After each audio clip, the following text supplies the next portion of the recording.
Ever since Ethan broke off the engagement and left home, Aunt Margaret Johnson hadn't seen him. It was as if he'd vanished into thin air. His phone wouldn't connect, and calls made using the driver's or maid's phones also went unanswered. Unable to see Ethan, Aunt Margaret Johnson began having frequent nightmares. She dreamed of Catherine, wearing pigtails and a red dress, sucking her thumb and looking up at her quietly. "Who are you?" "Mommy, it's me, Catherine. I'm the Catherine you call for every day.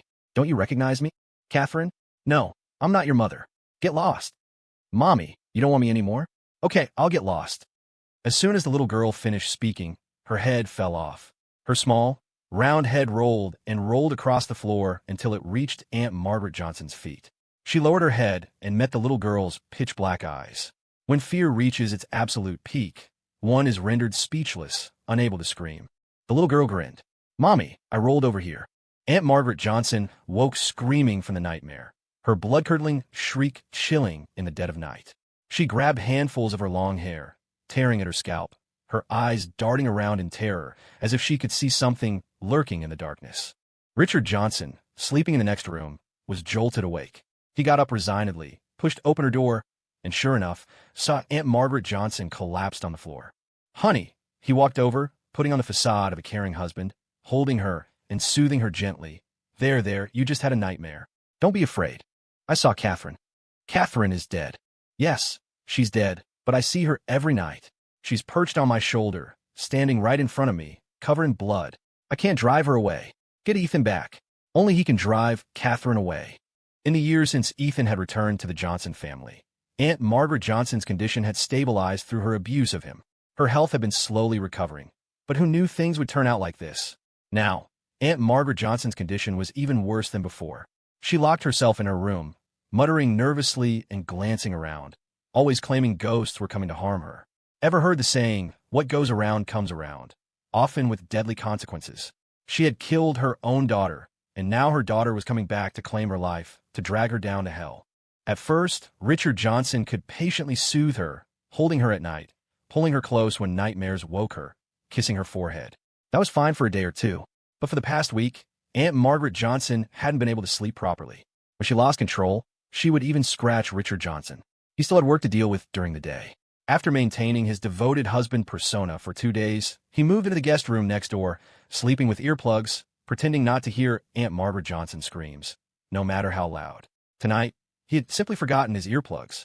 At the mention of Ethan, Richard Johnson's expression turned ugly. Afraid Aunt Margaret Johnson would completely lose it, he hadn't told her that he and Ethan had already signed papers formally severing their ties. Aunt Margaret Johnson clawed at Richard Johnson's pajamas, screaming hoarsely like someone possessed, constantly shouting Ethan's name, yelling that he must pay with his life. She shifted all the blame onto Ethan, constantly suppressing him, abusing him, brainwashing him, subjecting him to violence, forcing him to submit. Once Ethan admitted that he had killed his sister and wronged the family, Aunt Margaret Johnson would achieve a state of supreme satisfaction. This tactic had never failed her before. But what she didn't know was that Ethan was no longer the Ethan of the past. He already knew the truth. After his rebirth, he had eagerly severed all ties with them. Never mind Aunt Margaret Johnson going mad. Even if she jumped off a building and killed herself right now, he wouldn't come back. Ethan would no longer let them manipulate him. Lying to Aunt Margaret Johnson could only work temporarily, not forever. Being kept awake like this made Richard Johnson irritable. He gripped Aunt Margaret Johnson's shoulders forcefully. "Stop shouting. Ethan isn't coming back. He's already severed ties with us." Aunt Margaret Johnson winced in pain, her voice cutting off abruptly. She stared blankly at Richard Johnson. "He's my son. Who gave him permission to sever ties with me? I don't believe it. I won't allow it. Believe it or not, he's not coming back." "Aunt Margaret Johnson, that's enough. Stop this act." Aunt Margaret Johnson raised her hand and slapped Richard Johnson hard across the face. "You're the crazy one. You're the fool. You bring Ethan back. If he wants to sever ties with me, then he can just die. I'll personally skin him alive, pull out his tendons, break his bones. Only then can he repay the agony of giving birth to him."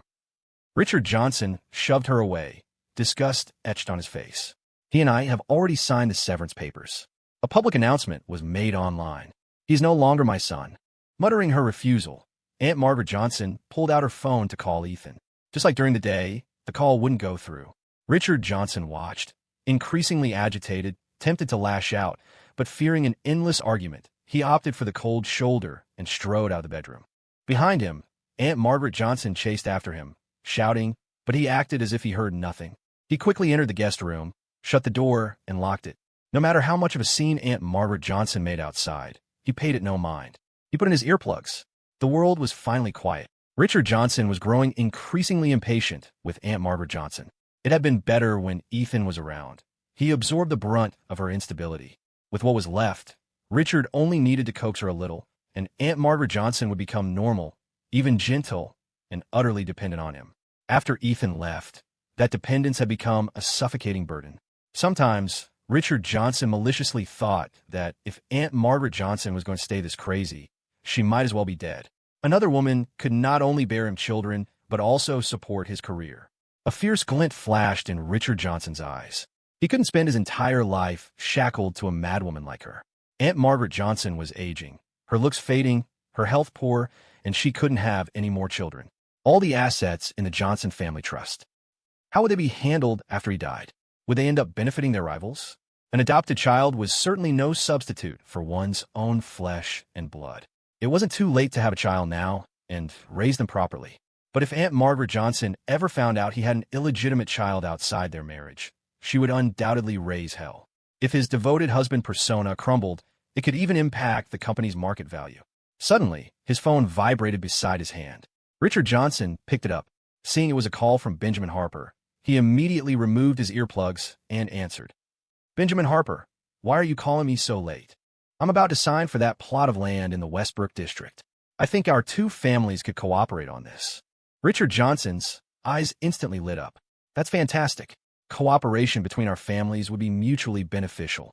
He had initially assumed that Ethan breaking off the engagement would severely strain relations, making cooperation impossible. He hadn't expected Benjamin Harper to disregard it entirely, calling him late at night to talk business. However, Benjamin Harper continued, there's a small matter I hope you can help me with. Richard Johnson's smile vanished. What is it? Benjamin Harper adopted a persuasive tone. Amelia has her heart set on William now. Nothing I say makes a difference. She's my only daughter. I've spoiled her for over 20 years. I can't just abandon her. I can't bear to. William is actually a decent kid. His only drawback is his poor background. If you could formally adopt William, take him in under your name, then Amelia could marry him legitimately without facing gossip and rumors. It would also conveniently resolve the marriage alliance issue between our families. It kills two birds with one stone, really. What's so proper about that? How does that kill two birds with one stone? Benjamin Harper finished speaking, but silence stretched on the other end. He waited a while before prompting, Old Mr. Johnson, did you hear me? Richard Johnson snapped back to reality, managing only a dry laugh to mask his awkwardness. Benjamin Harper, you can't be serious, can you? You want me to register William under my name? Yes. Uncertain, Richard pressed, you mean? Adopt him? Make him my adopted son? That's right. Are you joking with me? Benjamin Harper let out a good-natured laugh. Old Mr. Johnson, do I look like I'm joking? He didn't. Richard Johnson had seen adoptions before, but they always involved agencies, and the younger the child, the better. Older kids were harder to bond with. He'd seen newborns adopted, toddlers, even 10-year-olds, but a 20-year-old? This was a first, and it was happening to him. What kind of child was William? A simp? Utterly ridiculous. He hadn't forgotten. If it weren't for William's appearance, Amelia Harper wouldn't have run off. If Amelia hadn't run off, the Johnson and Harper alliance marriage would have happened long ago, and Ethan wouldn't have cut ties with him. And now the main culprit was supposed to become his adopted son? Honestly, he couldn't stomach it. If Benjamin Harper weren't his biggest partner, he would have already started cursing. What the hell? Are you missing a screw?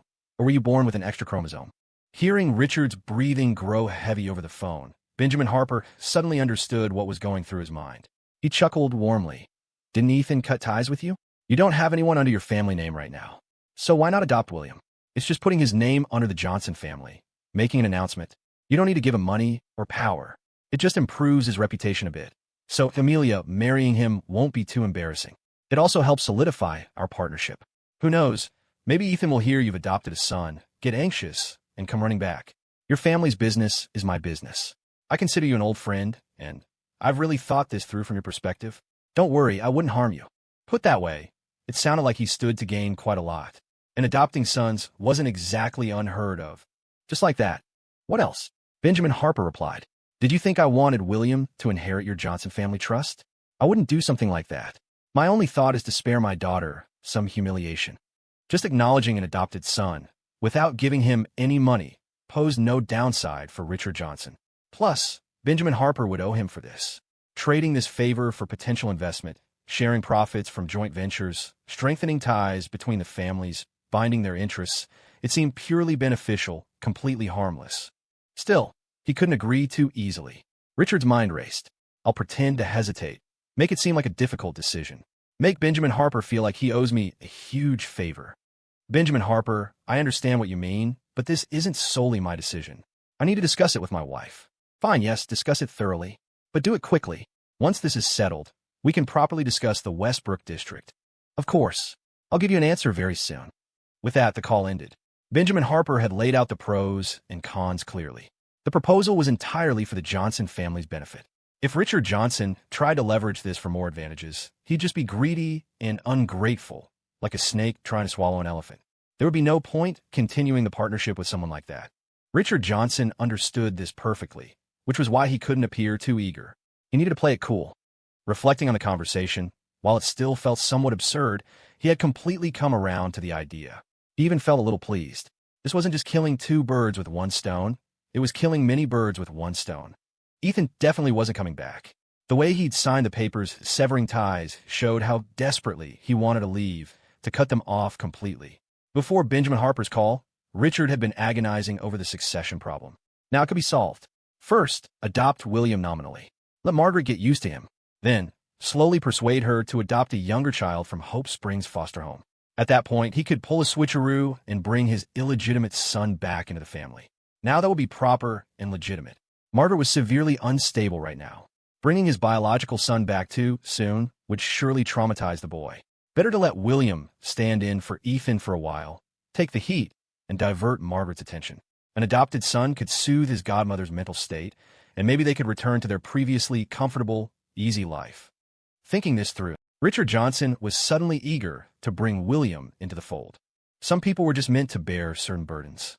Like William. If William hadn't agreed, Benjamin Harper would never have made the suggestion. Since he was entering the Johnson family, besides the benefits, he'd have to accept the corresponding consequences. Getting into a wealthy family wasn't easy. You had to pay a price to truly belong. Richard pondered how to break the news to Margaret. With her Munchausen syndrome, she might not accept it. He mulled it over all night, only to be surprised the next day to find William already in his house, sitting on the sofa, watching TV and sipping tea. Margaret was pressed close beside him, her face radiating motherly affection. William, too, was showing gentle concern for Margaret. They seemed to be getting along harmoniously, even better than when Ethan had been around. Only someone who truly understood Margaret knew she was faking it. Margaret excelled at portraying herself as a victim, sometimes playing the devoted mother, the pitiful patient, or the gentle, understanding wife. She could adopt any role as long as it garnered attention. If caught early, this psychological condition could have been treated with intervention, but her family's constant indulgence had allowed her illness to become deeply entrenched, incurable. Seeing Richard Johnson enter, William quickly stood up and greeted him gracefully. "Hello, Uncle Hayes. What are you doing in my house?" William was about to explain when Margaret cut in. "I was on my way back from picking up my medication at the Mayo Clinic today and got into a little fender bender. Luckily, William was there to help me sort it out. To thank him, I invited him over for a meal." William added gently, "It was nothing, really. I hope my sudden visit isn't an imposition." "No trouble at all. Not an imposition. If you like it here, come often. In fact, why don't you stay the night? I'll get a room ready. Mr. Stevens, please prepare the guest room next to the master suite for William tonight." The guest room next to the master suite was the room Richard had been staying in recently. Margaret had wanted him to move back for a while now. Richard Johnson's attention, however, was entirely on William. Just as Benjamin Harper had said, William looked presentable, well-dressed, handsome, and spoke elegantly. If you could ignore the flicker of unease hidden in his eyes. What were the odds? Benjamin Harper had just called him last night, and today, William gets invited over after helping Aunt Margaret. A man of Richard Johnson's age and experience had seen it all. He saw right through William's little ploy immediately. Richard Johnson didn't mind, though. If William wanted to come over, fine. His door was open. Having William handle Aunt Margaret saved him the trouble. He'd been looking for the right opportunity to bring things up anyway. Richard Johnson walked over and clapped William kindly on the shoulder. Just listen to your Aunt Margaret. Stay here after dinner. Dinner sounds great, but I'll have to pass on staying over. I have a show taping early tomorrow morning, William replied. He maintained a calm expression, but inside, he was far from it. He was an actor, after all. It was all an act. Not long ago, he had ruined Ethan's engagement. If it weren't for him, the Johnson family and Harper Enterprises would already be joined by marriage. Coming here, he felt a degree of guilt and apprehension. Richard Johnson didn't press further. He turned to Aunt Margaret. What happened with the car accident? Are you hurt? I just knocked my foot. It's not serious.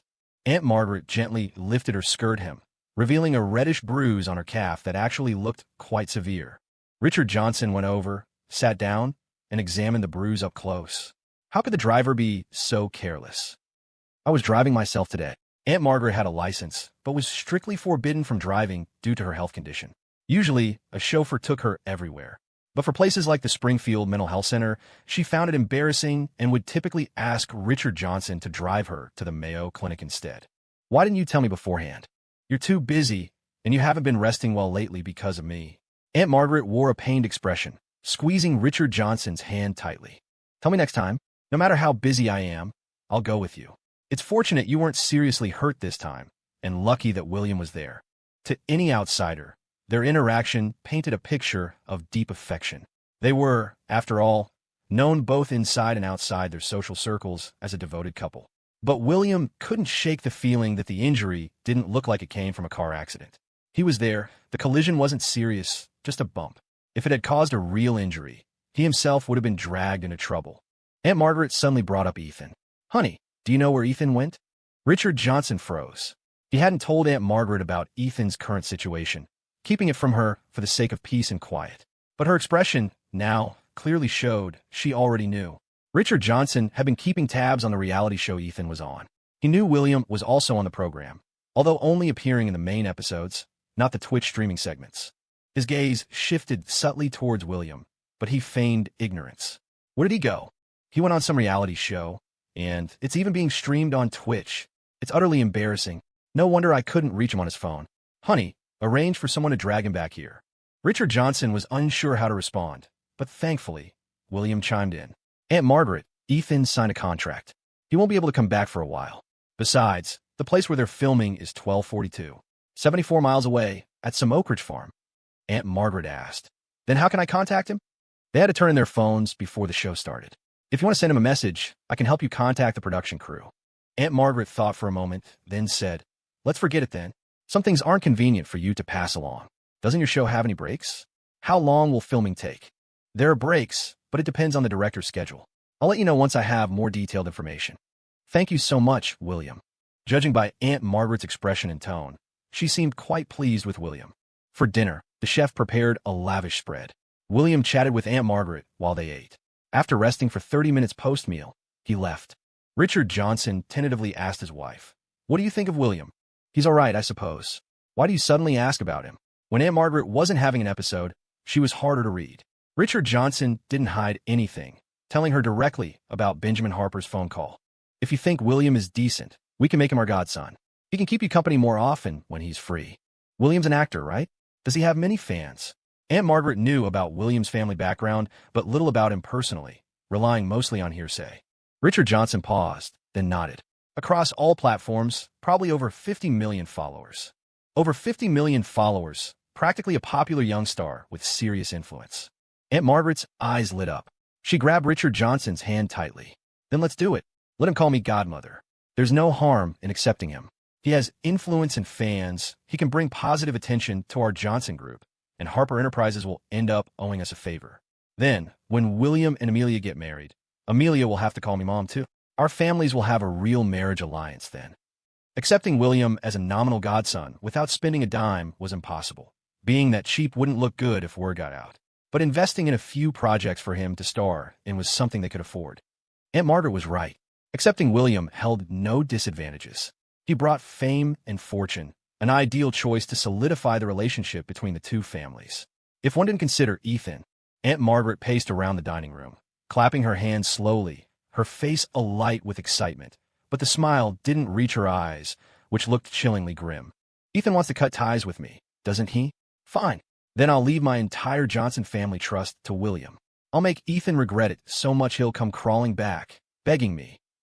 Aunt Margaret felt her way along the sofa to the TV cabinet, touching the expensive vases and ornaments worth hundreds of thousands. She tilted her head back, staring at the golden chandelier hanging above. All of this was originally Ethan's. Since he doesn't appreciate it, I'll leave it to William. This way, William would not only snatch Ethan's fiancée, but also take the Johnson family trust that belonged to him. You couldn't apply normal logic to someone with her condition. Richard Johnson, though intensely irritated, patiently reasoned with Aunt Margaret. Let's talk about the inheritance later. If they really gave it all to William, what about his children outside the marriage? After coaxing Aunt Margaret back to the bedroom, Richard Johnson went into the study and called Benjamin Harper. He told him he had made up his mind and agreed to accept William as their godson. However, for the benefit of both families, signing an agreement would be prudent. Both men were shrewd old foxes. A few words back and forth, and the matter was settled. For now, at least, Richard Johnson seemed to have the upper hand. After hanging up, Benjamin Harper immediately called Amelia. Richard Johnson has agreed to make William their godson. Knowing his personality, it'll likely just be a name only. Don't expect to pry anything substantial out of him. It figured. After all, they treated their own son so poorly. Could you really expect them to be generous to an outsider? Benjamin Harper warned Amelia. If you're going to marry William, then do it properly. Don't change your mind halfway through. Make sure you think this through. How could she regret it? William Hayes was the first person she ever liked back in her youth. They grew up together, shared the pain of losing loved ones. They knew each other best. She liked William Hayes. Otherwise, she wouldn't have run away from her wedding, nor would she have made their relationship public on Twitter. That's how it should have been, but for some reason, her mind was filled with thoughts of Ethan. I didn't expect them to agree so quickly. So, what did Ethan even mean to the Johnson family? Not even worth a passing thought. In 3 days, Aunt Margaret will announce William Hayes' official adoption at her birthday charity ball, and while she's at it, announce your marriage. What Benjamin Harper really wanted to tell Amelia was that it was too late for regrets. She had insisted on being with William Hayes, making such a huge public spectacle of it. Now, she and William Hayes were bound together. A wedding wasn't child's play. She'd already made a mess of things once. If she tried to back out this second time, it wouldn't be up to her. They'd drag her to the altar if they had to. Dad, I know what's important. If you really knew what was important, you wouldn't have walked out last time, Benjamin Harper thought. He didn't say this aloud.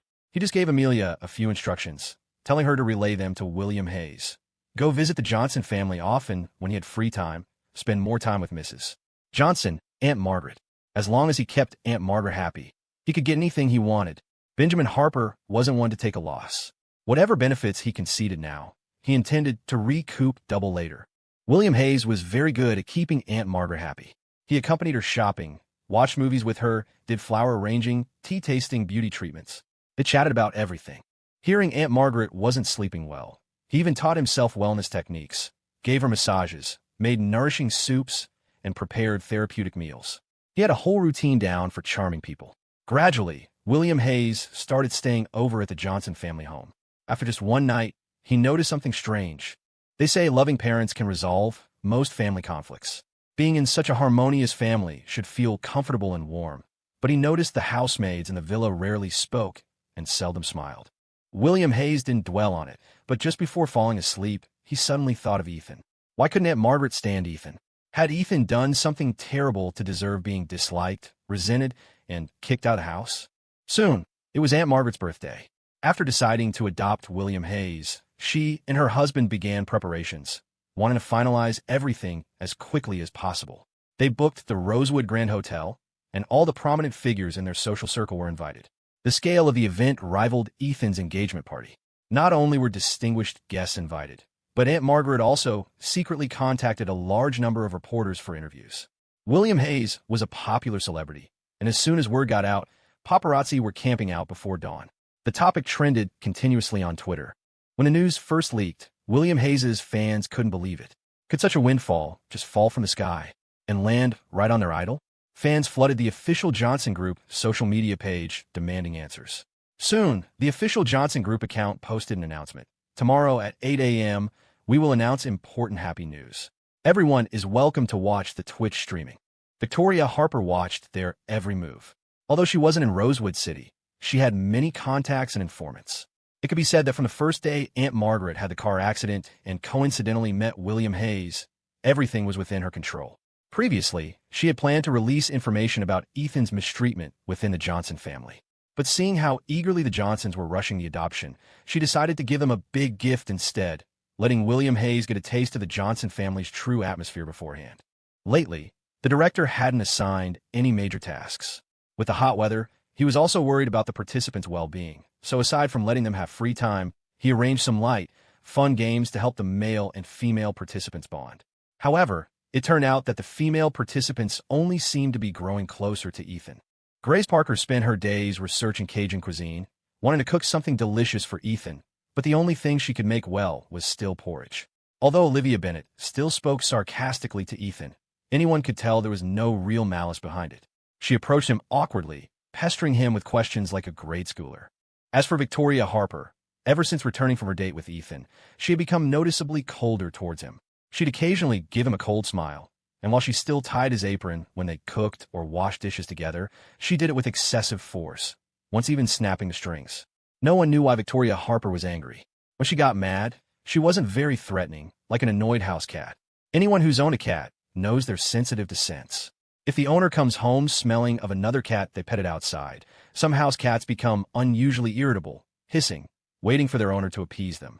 The director preferred their previous dynamic and urged Ethan to go appease her. The consequences of upsetting this little princess could be serious, and the longer he waited, the worse it would get. After holding out for 2 days, Ethan finally went. It wasn't that he didn't know how to appease someone, but when faced with Victoria Harper, he felt completely inept. In the yard, Victoria Harper was engrossed in washing clothes by hand. There was a washing machine at Oak Ridge Retreat, but it was such a poor model it didn't clean clothes properly, so Victoria had taken to hand-washing everything since arriving. She was meticulous about cleanliness and hated sweating, sometimes changing her clothes 2 or 3 times a day. Even Victoria Harper washing clothes sparked discussion, with comments saying her practiced movements didn't seem like Lady Harper. In many people's minds, wealthy individuals hired housemaids. Tasks like laundry would never fall to her. Olivia Bennet, for instance, wasn't very good at laundry, either tossing things directly into the machine or just briefly soaking them before pulling them out. Ethan walked over to Victoria Harper and said gently, "The cotton candy the other day, I know you arranged for someone to buy it." Victoria Harper scrubbed at the clothes in her hands, replying coolly, "So, you don't want to owe me a favor and want to pay me back?" Ethan had actually considered that. He was about to nod, but seeing the unpleasant look on Victoria Harper's face as she glared at him, his intuition screamed that nodding now would be dangerous. "That's just my way of pursuing someone. It's none of your business." Victoria Harper's complexion wasn't normal today. It had a sickly pallor. Her tone was stiff, as if she were enduring some kind of pain. Ethan immediately noticed something was wrong physically. "What's the matter? Are you feeling unwell?" Victoria Harper frowned, sucking in a sharp breath, her hand trembling as she braced herself against the wash basin. "My stomach hurts." That time of the month arrived. Victoria Harper hadn't taken good care of her health when she was younger, resulting in painful periods every month. It wasn't just ordinary pain. Severe episodes involved vomiting, dizziness, and a heavy, dragging sensation in her lower abdomen, as if it were filled with lead. This time, whether due to the change in environment or exhaustion, her period had arrived early and was even more painful than usual. "I brought peppermint oil capsules. I'll go get them. You go rest first." Victoria Harper ignored him. After remaining stiff for a moment, she went back to washing clothes. Before she could even start scrubbing again, after putting her hands back into the cold water, Ethan grabbed her wrist. In a somewhat stern tone, he said, "Go rest. Didn't you want to keep your distance from me? Draw a clear line between us. Cut ties completely." Victoria Harper lifted her wrist, staring pointedly at his hand, gripping it. "Why are you bothering with me now? There's still a Twitch live stream running nearby. Aren't you afraid? People will misunderstand. Didn't you want to draw a line between us? Stay away from me? Avoid trouble? Then what are you doing holding my hand right now?" Victoria Harper's tone was deliberately provocative as she spoke, the corner of her eye lifting slightly. Paired with the small beauty mark there, it created an air of delicate charm. Reason told Ethan they should separate, especially in front of the cameras, but his grip on Victoria Harper's hand tightened instead. Finally, he let go. "I'll go get the peppermint oil capsules. I'm allergic to painkillers. Taking them would make me feel worse." Victoria Harper's face was pale, her voice hoarse and aggrieved. "It's fine. I'm used to this pain. It'll pass after a while." Despite the hot weather, her hand had been ice cold when he held it just now, and her legs were trembling. Anyone could see she was suffering, just putting on a brave face. Just go. I still have laundry to do. If you don't want people to misunderstand, stay away from me. Stop worrying about me. I've been getting through these years just fine on my own. I can keep going like this forever alone. I don't need your concern. Her voice grew increasingly hoarse, laced with the choked sound of suppressed tears. Ethan froze, a memory surfacing of the Victoria Harper from his past life, utterly alone. Her pain wasn't fake. She was truly weak. Victoria Harper was only a couple of years younger than him. Towards him, she could be proactive and assertive, giving off a commanding, almost queenly presence. But she had a softer side too. For instance, during that time of the month, she would become pitifully aggrieved, throwing little sulky fits, pointedly ignoring people, waiting for someone to coax her. The corners of Victoria Harper's eyes reddened, making even the small beauty mark near them appear pink. Was the pain so bad she was about to cry? Ethan's heart clenched, a dull ache spreading through his chest. This time, he didn't hesitate. He grabbed Victoria Harper's hand again, pulling her towards the inner room. His movements were firm, almost forceful, but a closer look revealed his body instinctively shielding her, ready to catch her or lift her if her legs gave out. Let go. I haven't finished the laundry. Victoria Harper tried to act stubborn, attempting a fierce look, but right now, she was like a newborn kitten, utterly lacking fight. Leave it for now. I'll wash it for you. Wait, Ethan, what do you mean by this? Ethan didn't answer. He led Victoria Harper into the inner room and settled her onto a seat. Since she was allergic to painkillers, he poured her a glass of hot water. Just plain hot water? Victoria Harper tilted her head up, her round eyes red again. Ethan coaxed her patiently. What do you want to eat? I'll make it for you. I want maple syrup pancakes. I've seen other girls eat them during that time of the month, but I've never tried them. She had money. What couldn't she afford to eat? Ethan didn't hesitate, heading straight for the kitchen. I'll make them for you. I saw a small piece of brown sugar in the fridge. Making the sweet poached egg was simple, taking less than 20 minutes. Ethan carefully carried the bowl over to Victoria Harper. Careful, it's hot. Steam rose invitingly. Victoria Harper took the bowl, scooped up a spoonful, and blew on it gently before tasting. It didn't have any strange taste, nor was it exceptionally delicious, but as the warmth spread through her body, it eased some of the pain. Drinking the piping hot, sweet broth in the warm weather brought beads of sweat to the tip of her nose. Ethan stood watching her drink. From his angle, he could see her long eyelashes, lined up like tiny combs, casting shadows on her lower eyelids. Did you ever make this for Grace Parker? No. Back then, they were young. Girls were shy about mentioning their periods, sneaking off to the powder room, terrified of being seen buying pads of babies, or us, hiding them inside their school uniforms in black plastic bags to avoid prying eyes. In school, Ethan was closest to her.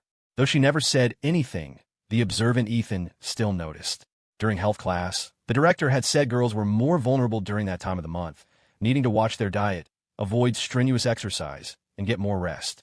Knowing Grace Parker was embarrassed about her period, Ethan's care was always discreet, adding sugar to her thermos, tucking away pads that peeked out of her desk drawer, collecting her homework, erasing the blackboard. Small gestures like these. What about Amelia? Ethan's expression turned complicated, and he remained silent. All right, I get it. No need to ask. He must have made it for Amelia. Victoria Harper continued, spooning the poached egg. Is there anything you could make just for me? She just wanted something unique, something exclusive. Ethan understood her meaning. He thought seriously for a moment. Have you ever had ginger-infused creme brulee? I've never made it for anyone before. If you want to try it, I'll make it. Victoria Harper's face instantly lit up with a smile. Yes, I want to try it. She was actually quite easy to please. But I can't eat any more right now. Can you make it tonight? Sure, tonight then. It's simple. Victoria Harper added a small warning. Just remember, you can only make it for me. No one else. Ethan nodded. My clothes outside. Victoria Harper glanced towards the door. I'll wash them. You shouldn't touch cold water during that time of the month. You need to take care of your body. Don't squander your health just because you're young. You'll pay for it when you're older. Ethan started lecturing like an old man. Victoria Harper quickly cut him off. I know. Go wash the clothes for me. I won't go out. There were only 3 or 4 items in the basin. It wouldn't take long. Ethan gathered all the clothes and started rubbing them together. Halfway through, his hand brushed against something firm hidden inside a t-shirt. He pulled it out. It was a bra, a black lace one, very sexy. Ethan pressed his lips together tightly, glancing back towards the inner room. Victoria Harper was sitting obediently on the chair, sipping from the small bowl. Seeing him look over, she even smiled at him. It probably wasn't intentional, right? Ethan quickly finished washing the clothes. He was meticulous with the other items, checking carefully if they were clean. When it came to the bra, he just gave it a couple of quick rubs with his head down before tossing it aside. The cameras wouldn't follow him while he did laundry. After washing, he took the clothes outside to dry in the sun, hanging them up carefully and securing the bra with clips. When he returned, Victoria Harper had finished the sweet broth. Her stomach felt much better, and her complexion wasn't as pale as before. Seeing Ethan come back, she asked, "Are the clothes clean?" "Yes, they're clean." Victoria Harper suddenly stood up and walked closer to him, lowering her voice. "What about my underwear?" His heart skipped a beat. Ethan kept his expression calm. "Wash that too." "Thank you, Ethan. You're really nice." Her face had transformed from sickly pale to radiant. Seeing she was all right, Ethan prepared to leave. Victoria Harper stopped him. "Ethan, tomorrow I'll show you something interesting. Let's set the place." She thought for a moment. "Let's do it in your room. Since you sleep alone, no one will disturb us." Ethan asked, "What kind of interesting thing?" "Surprise." Victoria Harper blinked. "It wouldn't be a surprise if I told you. You'll know when the time comes. Don't be nervous. We're filming a show. Are you, a grown man, really scared I'll do something to you?" She was still on her period. It wasn't that she didn't want to. She just couldn't. Ethan said helplessly, "I'm not nervous." He was just curious. What kind of show required watching in his room undisturbed? 8 a.m. tomorrow. Don't be late. Ethan inexplicably agreed. He looked at the faint pink at the corners of Victoria Harper's eyes, afraid she might start crying again. Ethan started cooking at 6 p.m. Olivia Bennett said she wanted to learn, so she stayed nearby to help. Grace Parker also found things to do in the kitchen, sometimes making tea, sometimes heating milk, all small tasks, but she kept busy. Christopher wanted to get closer to Olivia Bennett, so he hovered around her. With all 5 guests in the kitchen, Logan felt awkward just hanging around and reluctantly joined them. The overcrowded kitchen felt cramped and stuffy, but no one left. Ethan finally spoke up. "Don't you guys think it's hot in here?" The subtext was clear. Maybe some of you could leave. There wasn't much to do anyway. The ingredients were prepped, and stir-frying 4 or 5 dishes wouldn't take long. Only one person needed to watch the stove, which was supposed to be his and Victoria Harper's job. With everyone crammed in, what was the point of having the production crew handle meals? Grace Parker reacted first. "Olivia, you don't know how to cook anyway. Why don't you go out?" Olivia Bennett wasn't willing. "Why should I leave? I'm learning from Ethan. He's my teacher now. Why don't you leave? I see you walking around, not really doing anything." "Victoria Harper, isn't it that time of the month for you? Maybe you should go rest? We don't need this many people in the kitchen." Hearing this, Olivia Bennett quickly chimed in. "Yeah, Victoria Harper, go rest. I can watch the stove." In their eyes, Victoria Harper was their biggest rival. Lately, Victoria had seemed distant from Ethan, yet her every move still seemed to dictate his reactions. It was safe to say that whenever she was with Ethan, she was the one in charge. Victoria Harper met their gazes and stood up. "I'm fine here. The heat from a stove feels good on my stomach. You two, on the other hand, are you starving? So eager to take my job." Ignoring their expressions, Victoria took an apron off the wall. "Ethan, come tie this for me." Victoria wasn't staking a claim. She was the claim. She didn't need to say much to them. Just calling Ethan's name, just one action, and she had one. Ethan was standing close by. Without a second thought, he turned and tied the apron for her, even tucking a stray strand of her long hair behind her ear. By now, the atmosphere had grown awkward. But Ethan remained oblivious, completely absorbed in figuring out how to make ginger-infused creme brulee. He knew the steps, seemingly simple, yet he'd never succeeded. That was why no one had ever tasted it. Once Ethan got lost in his own world, he rarely noticed his surroundings. Grace Parker stood right next to Victoria Harper and witnessed the entire apron-tying scene up close. An undeniable bitterness rose in her throat. The immediate impression was clear. Victoria and Ethan had reconciled, and their relationship seemed even closer than before. "It's just tying an apron. What's the big deal?" Seeing Ethan focused on mashing ginger, Olivia Bennett moved closer, changing the subject. "Ethan, what are you making?" "Ginger-infused creme brulee." "Ginger-infused creme brulee? What's that? Is it like bubble tea made with ginger? Would it even taste good?" Ethan replied without looking up. "It tastes all right. The milk dilutes the ginger flavor. It ends up kind of like pudding." "Wow, that sounds interesting. Can I be the first to try it when it's done?" The moment Olivia Bennett finished speaking, Ethan felt an icy gaze land on him. His shoulders stiffened. Turning around, he saw it was, predictably, Victoria Harper. Victoria wanted something unique, something special, just for her. The image of Victoria's red-rimmed eyes from earlier flashed through his mind. Ethan refused decisively. No. Victoria froze for a second. Then her expression softened. She lowered her head, the corners of her mouth lifting in a faint smirk as she let out a soft chuckle.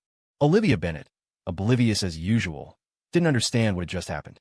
She assumed Ethan's no simply meant she couldn't have a taste test. She didn't expect him to make only one serving. As the ginger-infused creme brulee set, Olivia watched curiously from the side. She liked focused men, especially the way Ethan looked when he was serious. But when she saw Ethan immediately hand the finished creme brulee to Victoria Harper, the smile froze on Olivia's face. She stared at him incredulously. A painful sense of grievance welled up inside Olivia. "Why did you give it to Victoria Harper?" she demanded. After her aggressive outburst, she realized everyone was staring at her, remembering the millions watching on the Twitch chat. Humiliation mixed with her hurt. She felt like she was back in childhood, when her family made her favorite honey-glazed roast chicken. She loved the drumsticks most, but a chicken only has two. Her parents always gave them to her older sister and younger brother, leaving none for her. Once was fine, but it happened every time. Finally, one day, she had exploded, demanding, "Why do they always get the drumsticks? Can't I ever have one? Why are you so biased? Why can't you be fair to me?" Perhaps triggered by these painful memories, Olivia's eyes reddened. She quickly looked down and rushed out of the kitchen. Christopher hurried after her. Grace Parker stood quietly to the side. Among everyone there, her relationship with Ethan should have been the closest, yet now she felt like an outsider, unable to get involved. Before this, Ethan had always prioritized the group, sharing whatever he made. This was the first time he prepared something exclusively for one person. Was Victoria Harper really that special to him? Grace thought bitterly. Logan, cringing with awkwardness, hesitated for a moment before retreating as well. Grace silently took the dishes out.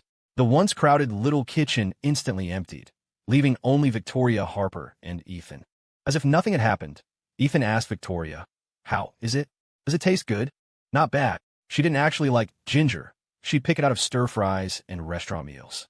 But she finished every bit of the ginger-infused creme brulee Ethan had made. "This is actually the first time I've made it successfully." Victoria put down the bowl. "And if it had failed, then I would have thought of something else." Ethan cleaned the stove, preparing to stir-fry the main dishes. "Do you know why Olivia Bennet got angry?" Victoria asked. Olivia often got upset with Ethan. This time, although Ethan was puzzled, he didn't dwell on it. In his view, Olivia was just childish, quick to anger, but quick to get over things. She'd probably be fine after dinner. If Ethan doesn't know, let him stay ignorant, Victoria thought. She wasn't about to ask for trouble by explaining it to him. "Still flirting with girls here? Your parents are about to disown you." Every time the cast clashes, it's so intense. It's always drama with 3 women. It's obvious all 3 female guests have eyes for Ethan, even if the fans and anti-fans won't admit it. Watching all this time, I don't think Ethan's a bad person. If he's really the scumbag the netizens claim, his acting skills could rival an award-winning actress. Couldn't Ethan just make one more serving? Why only give it to Victoria? He even made our Olivia Bennet storm off in anger. I missed one day. When did Victoria and Ethan get so close? He even fired up the cast iron stove just for her. Ethan's finally making a move. Looks like Victoria really is special to him. "Olivia Bennet, please don't fall for Ethan. Don't forget, he's your best friend's ex-fiancé. If you go for him, it'll be a huge scandal. Expect your fans to desert you. You should take a good look at Christopher Foster beside you. He's the only one who genuinely treats you well." Grace Parker, "So, should I just leave? Seriously, why won't the Johnson family acknowledge Ethan? Isn't it Ethan's own fault? His fiancée ran away from the wedding, and his own parents cut ties with him. I refuse to believe there's nothing wrong with Ethan. You can know a person's face, but not their heart. The people closest to him know him best, and even they've distanced themselves. His character must be terrible." After Ethan finished cooking, he called everyone out to eat. Olivia Bennet didn't come out after being called several times. Christopher Foster finally got her. She dragged her feet out, only to see the table laden with her favorite dishes, especially the sweet and sour pork ribs right in front of her. She wondered, was this Ethan's way of apologizing? If so, she wasn't entirely unwilling to forgive him. Olivia Bennet sat down quietly. By now, most of her anger had subsided. The lingering discomfort in her chest was a mix of embarrassment and indignation from losing face and a sliver of resentment. Why, in less than a day, Was Ethan treating Victoria so differently? What had changed between them? Olivia Bennet recalled the events of the past few days. Initially, Victoria had been the proactive one, constantly getting touchy-feely with Ethan, either sticking close to him or leaning on him, always making suggestive comments. But right after their date, Victoria had suddenly become cold towards Ethan, a complete turnaround from before, like she was a different person. Anyone could see Victoria liked Ethan. The question was what happened on that date. Was Victoria's sudden shift in attitude a tactic? Get close to Ethan first, let him get used to her presence, then abruptly pull away, creating distance, playing hot and cold. A classic push-in pull to easily get Ethan wrapped around her finger. Thinking about Ethan now, Olivia Bennet also felt regret. If only she hadn't spoken so harshly to him back then. If she started being nice to him now, would he notice her? And after he noticed her, then what? They just become good friends? That made her feel even more resentful. Olivia Bennet picked at the sweet and sour ribs absent-mindedly, taking 5 minutes to finish one small piece, lost in thought the entire time. Christopher Foster, sitting closest to her, felt a pang. He had been pursuing Olivia Bennet constantly, waking up early to make her breakfast, memorizing her favorite dishes, caring about her well-being, helping her with tasks. He had done so much, yet why wasn't he the first person she noticed? Why was it Ethan? Christopher Foster almost snapped his chopsticks in frustration, but forced a smile. This whole playing house romance needed to end soon. An idea began to form in his mind. Olivia Bennet was still wondering if Ethan would try to soothe her anger like he might with Victoria when she saw it. Victoria reached for a cold drink, but Ethan stopped her with a hand. No extra words were needed. A single look made Victoria withdraw her hand sheepishly. Drink the soup. No cold drink for the next few days. It's so hot. Can't I have just a little? Ethan narrowed his eyes warningly. Do you want to be in pain again? But every time, that time of the month, my mouth gets so dry. Drinking water doesn't help. I just want it. Victoria put down her bowl, nudged Ethan gently with her elbow, looking aggrieved and hesitant. It was a perfectly normal exchange, yet somehow, coming from Victoria, certain words sounded incredibly suggestive. Cold drinks are out. If you want something else, I can make you bubble tea, flower tea, or some cooling iced tea. Once this passes, I can make iced plum juice too, and iced jelly or chilled rice cakes. Whatever you want. Victoria finally beamed. It's a deal then. Tomorrow morning, I want bubble tea, iced tea for lunch, and fruit tea for afternoon tea. Ethan is busy every day. Why should he make all these things just for you? Olivia Bennet thought indignantly. Just as she was about to retort, she heard Ethan, sitting opposite, say, "Okay." The ache started in her chest again. After dinner, Christopher Foster asked Olivia Bennet to go for a walk. Since she was in a bad mood, Olivia agreed. Walking along the path in Greenfield Township, the night breeze was cool. There were no streetlights, so they each carried a flashlight. Olivia swung her beam of light, kicking at stones beneath her feet with her head down. "Olivia, do you like Ethan?" "How could I possibly like him?" Olivia shot back loudly, like a cat whose tail had been stepped on. Towards him. Anyway, it's not what you think. I see him as a normal friend. Maybe you saw me hanging around him recently, but that was because I wanted to learn cooking, not because I deliberately wanted to be with him. And today, I was angry because of the ginger-infused creme brulee. How could he make it just for Victoria? Victoria is his ex-fiancée's aunt. It gives people the wrong idea. If he was going to make it, he should have made enough for all 6 of us, shared equally. Giving it to just one person like that easily causes friction in the group. Olivia Bennet rambled incoherently, saying a whole lot of nothing. Her evasiveness was the clearest answer. Christopher Foster had only meant to test the waters, but she'd given herself away completely. Christopher Foster didn't say anything, just quietly watched Olivia Bennet explain herself, flustered. Suddenly, Olivia stopped talking. She bit her lip and looked down, unable to meet Christopher's gaze. The swinging beam of light mirrored her wavering heart. "Forget it, Olivia Bennet. How long are you going to deceive yourself?" Olivia spoke in a hoarse voice. "Okay, I admit it. I do have some feelings for Ethan. I want to get to know him again, properly. I want to be closer to him. And when I see him treat Victoria specially, I get angry and resentful. And I run away," she added silently. She found it ridiculous herself, falling for Ethan. How could she fancy her best friend's ex-fiancé?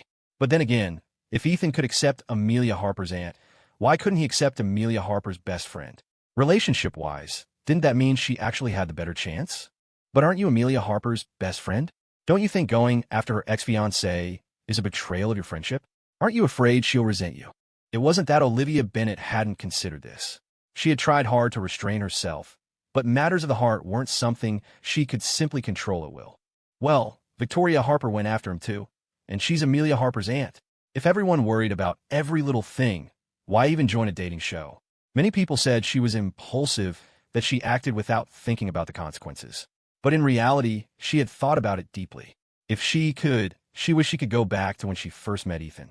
If she hadn't spoken so harshly to him from the start, would their relationship be a little closer now? Christopher pretty much figured it out.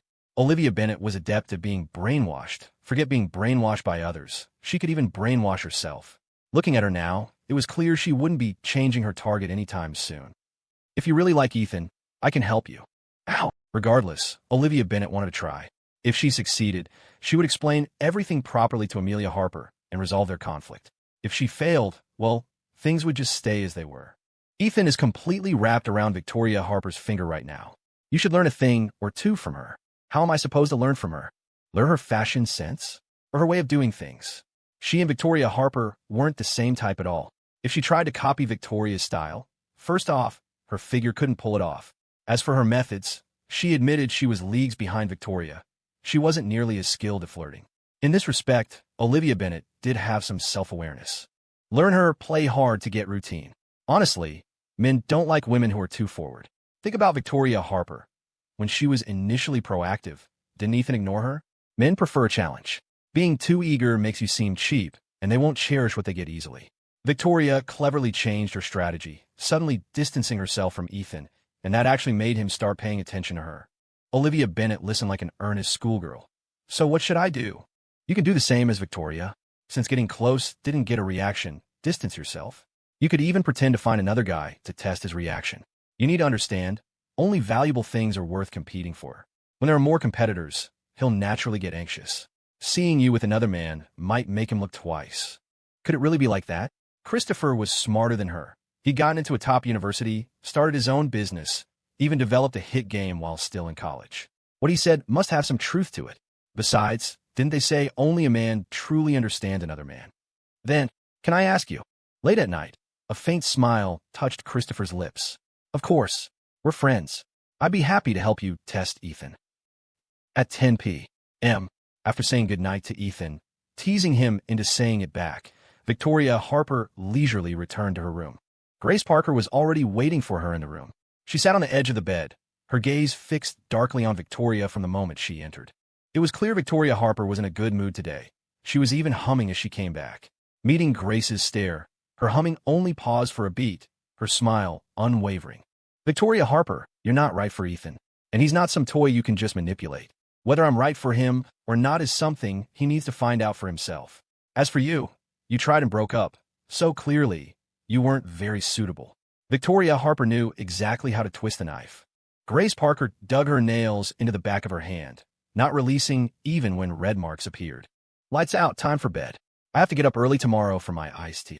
Victoria flaunted briefly before switching off the light. In the darkness, only rustling sounds could be heard.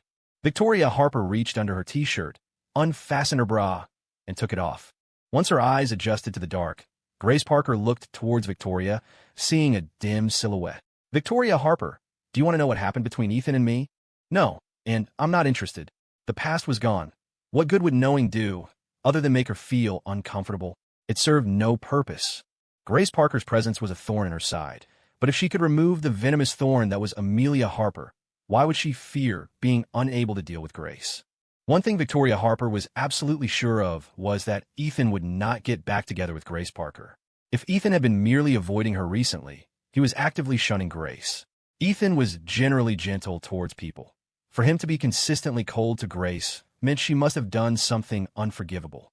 Grace Parker, I won't get involved in your past, and my future with Ethan has nothing to do with you. If you want to fight for him, I won't stop you. But I absolutely will not give you a chance to reconcile. If you don't believe me, try me. Grace Parker sneered. You're that confident? Don't forget, I still have one chance to date Ethan on the show. We're still young, there's plenty of time, and who knows what the future holds. We have mutual family and friends, a bond from growing up together. We can easily see each other often, even after the show ends. Victoria Harper wasn't bothered by her provocation. She lay down on the bed.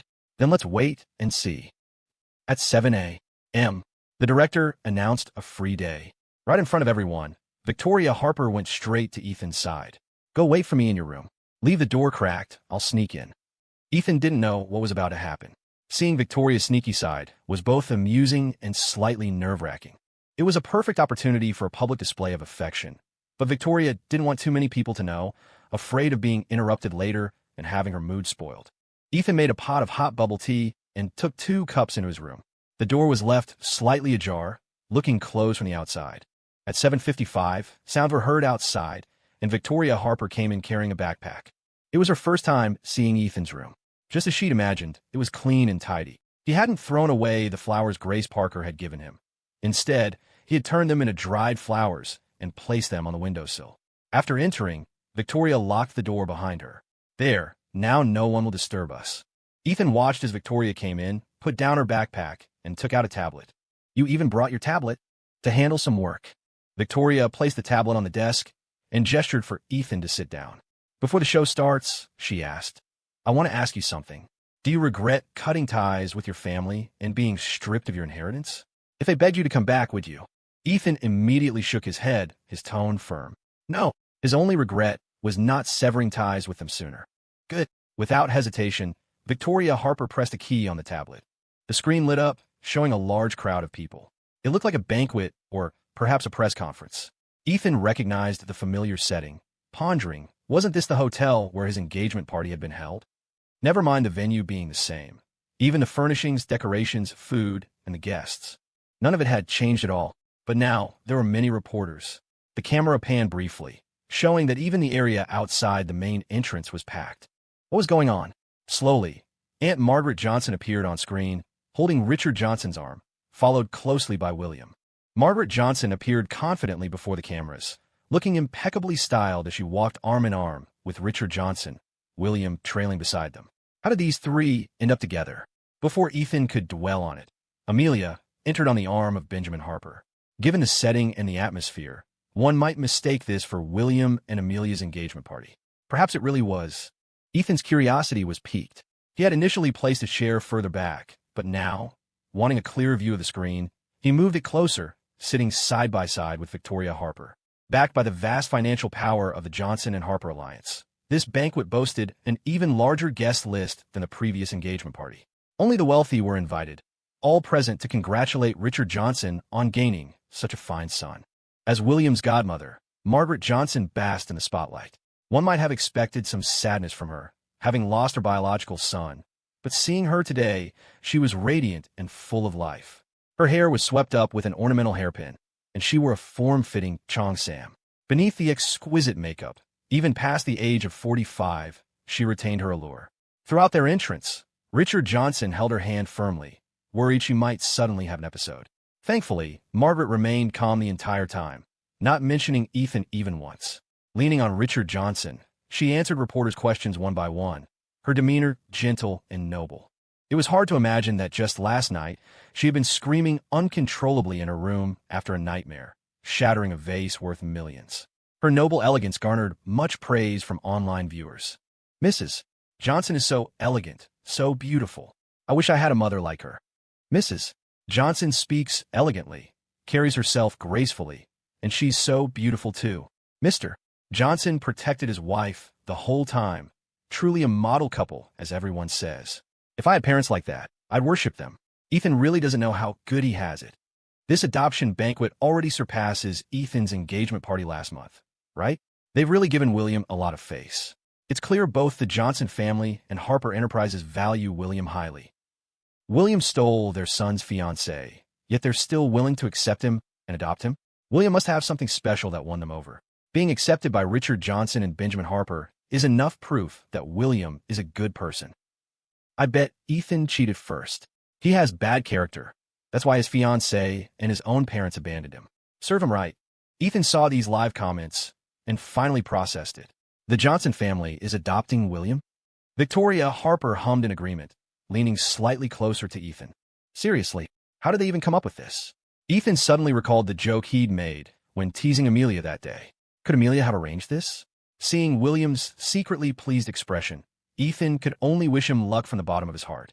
After all, William was about to face a mother who wanted to kill people whenever she lost control. Ethan stared at Margaret Johnson on the screen. Having personally killed her daughter and framed her son for years, there was no trace of humanity left in her. Beneath the beautiful exterior was a bloodthirsty madwoman. Under the flashing lights, Ethan clearly saw the crimson glint in her eyes, radiating an almost morbid excitement. Margaret Johnson seemed transported back to her youth. Back then, she was a ballerina with a perfect figure and superb technique, dazzling on stage. If she hadn't married and had children, perhaps she would have become a principal dancer. After years out of the limelight, she was back, immensely satisfying her vanity.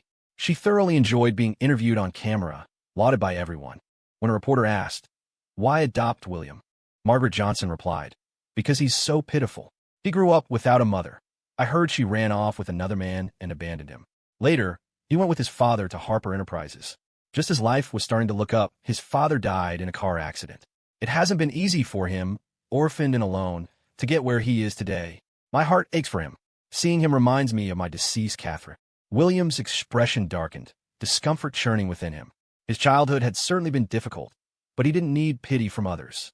Having it announced like this, at such a major event in front of so many people, made William increasingly embarrassed, a flicker of anger rising in his eyes. Richard Johnson's expression was equally stiff. This was completely different from the script they'd rehearsed at home. He squeezed Margaret Johnson's hand tightly, reminding her not to say things she shouldn't. But Margaret, seemingly impervious to the pain, continued the interview. "You had another daughter?" "Margaret Johnson. Yes, she died many years ago. I miss her very much. If my daughter were still alive, she would be 21 this year. My condolences." A stream of my condolences floated across the live comments. Ethan couldn't suppress a sarcastic smile. Mrs. Johnson forced a brave smile. "Today is my birthday charity ball. Let's not dwell on sad things. The happiest thing is that I now have another son." Margaret Johnson went on, recounting William's hardships over the years, painting him as a poor, unfortunate soul, while portraying herself as a beautiful, kind-hearted, lofty savior. The reporters showered her with praise, and even the live comments hailed her as a good mother. William, who should have been the protagonist of this adoption banquet, was gradually forgotten. Even his fans started following Margaret Johnson instead. A reporter pushed through the crowd forcefully. "Mrs. Johnson, Mr. Johnson, may I ask why you sever ties with Ethan? Is he really as bad as people online say?" Richard Johnson shot the reporter a warning look. Margaret had secretly contacted these reporters behind his back, a move fraught with risk. Just like now, a slight misstep could expose their previous lies and destroy the good reputation he had carefully built. Mrs. Johnson asked with a puzzled expression, "What are they saying about him online?" "They say he's a simp, that he cheated on Amelia, two-timing her. It's worse than that. They also say he's disrespectful to his parents, spends all day eating, drinking, and having fun, a spoiled wastrel heir. And that in just a couple of years, the Johnson Family Trust lost $300 million under him." Margaret Johnson raised a handkerchief, dabbing at non-existent tears at the corners of her eyes. "To be honest with you all, Ethan has been immature since childhood. He often upset me so much I ended up hospitalized. Due to my poor health, I wasn't fully aware of his affairs. His grandmother primarily raised him. And you know how grandparents tend to spoil children." Here, Margaret Johnson sighed, her tone laced with helplessness.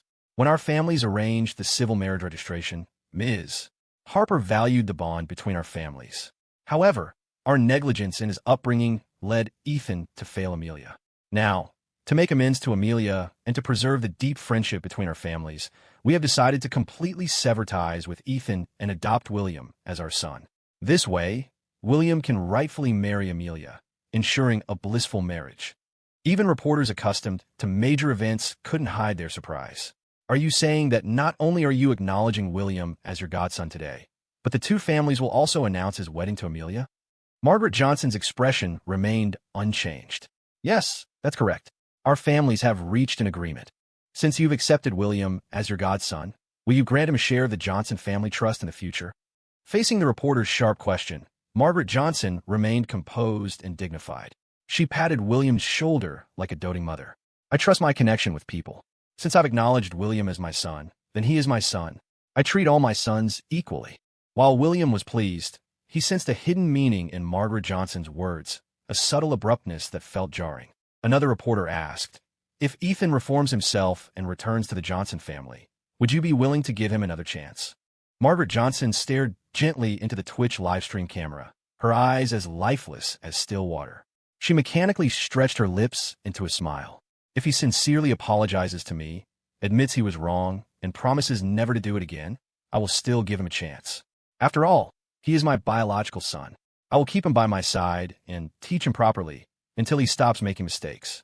Margaret Johnson's state was clearly off, though outsiders couldn't yet discern it, still praising her as a good mother. Worried about a leak to TMZ, Richard Johnson quickly took over the microphone. We have two main announcements today. First, we are welcoming William as our godson. We hope the media will give him their support moving forward. Second, William and Amelia's wedding ceremony is set for October, the first Sunday of October. The Johnson and Harper alliance continues, renewing our family's ties through marriage, but it's more than just an alliance. We value the emotional connection. My wife and I are both very pleased with William. He is devoted enough, and a person of good character. The implication was clear. Ethan lacked devotion and character. And more importantly, Ethan wasn't favored by Amelia Harper and couldn't bring benefits to the family. Anyone perceptive understood, but it was enough to fool the uninformed netizens who just love drama. Furthermore, the Twitch chat moderators controlled the comments, kicking out anyone who spoke up for Ethan or raised her yes. They certainly had a knack for controlling public opinion, but they forgot that lies are always lies, and the more you tell, the more holes appear. Even so, believers still outnumbered skeptics. Most people clung to the idea that parental love is profound. No parents would intentionally harm their own child like this. If it happened, surely it must be the child's fault. They'll really sacrifice anything to latch on a Harper Enterprises with this marriage. What do you mean, sacrifice? It's because Ethan's character is so rotten that his parents gave up after failing to correct him, right? The first one was a wash, so they're raising a replacement. Maybe have another one? Can Mrs. Margaret Johnson still conceive at her age? Wouldn't it be risky? Maybe find a surrogate. Surrogacy is illegal. Don't rich families always have illegitimate children? Just bring one back from the outside. They seem so devoted to each other. How could there be an illegitimate child? A godson is never the same as your own flesh and blood. From what Margaret Johnson said, it sounds like she'd still take Ethan back if he was willing to admit fault and come home. So the question is, why would Ethan rather endure hardship filming a reality show than come home and inherit the Johnson family trust? These parents clearly don't care about Ethan. Their son's fiancée was stolen, and not only did they fail to stand up for him, they actually led the charge in criticizing him. I see no family affection there. When it came to his upbringing, Grandma Miller was the real stumbling block. If Mrs. Margaret Johnson had raised Ethan herself properly, maybe he wouldn't have turned out like this. Watching this unfold on the tablet, Victoria Harper slowly leaned against Ethan's shoulder. Margaret Johnson must have a mental illness, right? Ethan's already tense shoulders stiffened further. He was completely taken aback that Victoria had guessed it from just these short clips. Margaret Johnson's mental illness had been exceptionally well hidden. Her early hospitalizations were covert stays at the Mayo Clinic, and she had to be fully disguised even when picking up peppermint oil capsules. Coupled with her usual masterful facade, no one would ever suspect mental illness. She craves attention so desperately, Victoria continued, wanting every eye in the room on her, even ignoring protocol. She uses William as a foil to highlight her own saintly image and leverages his fan base to boost her own influence. Looking at the glaring live comments, Victoria let out a cold laugh. So many people still believe these lies riddled with holes. Spreading rumors really costs nothing. Ever since the internet became so developed, you don't need a knife to kill someone anymore. How many lives have been destroyed by slander? The more research she had done, the more she pitted Ethan. She wanted to do more than just save him. She wanted to grind those who had hurt him under her heel, ensuring they never recovered. But first, she let them taste online mob justice and conveniently lock this nest of vipers together, so when the fire started, none of them could escape. Ethan felt a stir in his heart. He lowered his gaze to the woman leaning on his shoulder. Although she was resting on him, he felt as though he was the one being sheltered beneath her wings. Apart from his grandmother, no one had ever protected him like this. It was a strange sensation, like a candle suddenly lit in a pitch-black world, finally giving him direction. They grew closer, not just physically but in spirit. As Victoria sought to understand his past, he suddenly felt a desire to learn about hers too. Victoria Harper, thank you, he murmured, the words escaping involuntarily. Don't thank me yet, Victoria replied. The real show hasn't even started. Tonight's event was not just Margaret Johnson's birthday charity ball, but also William's adoption ceremony as godson and William and Amelia's philanthropic gala, a triple celebration. William was the happiest among them. Despite some initial dissatisfaction with Margaret Johnson's phrasing, overall, he had come out ahead. He hadn't expected her to publicly address the division of assets, let alone confirm he'd get a share of the Johnson family trust. He had always assumed he'd just be a godson in name only. Now he understood clearly.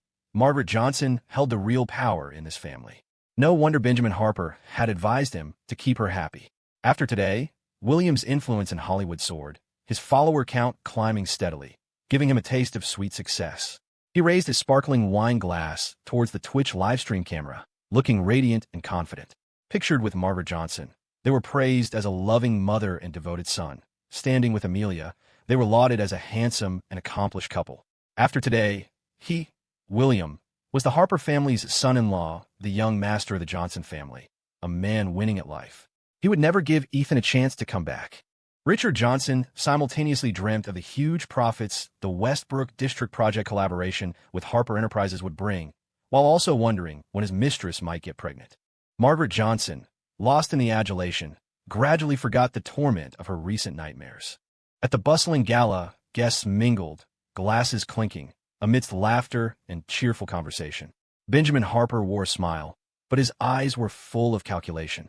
Amelia Harper, despite just having her wedding announced, wasn't as happy as everyone assumed.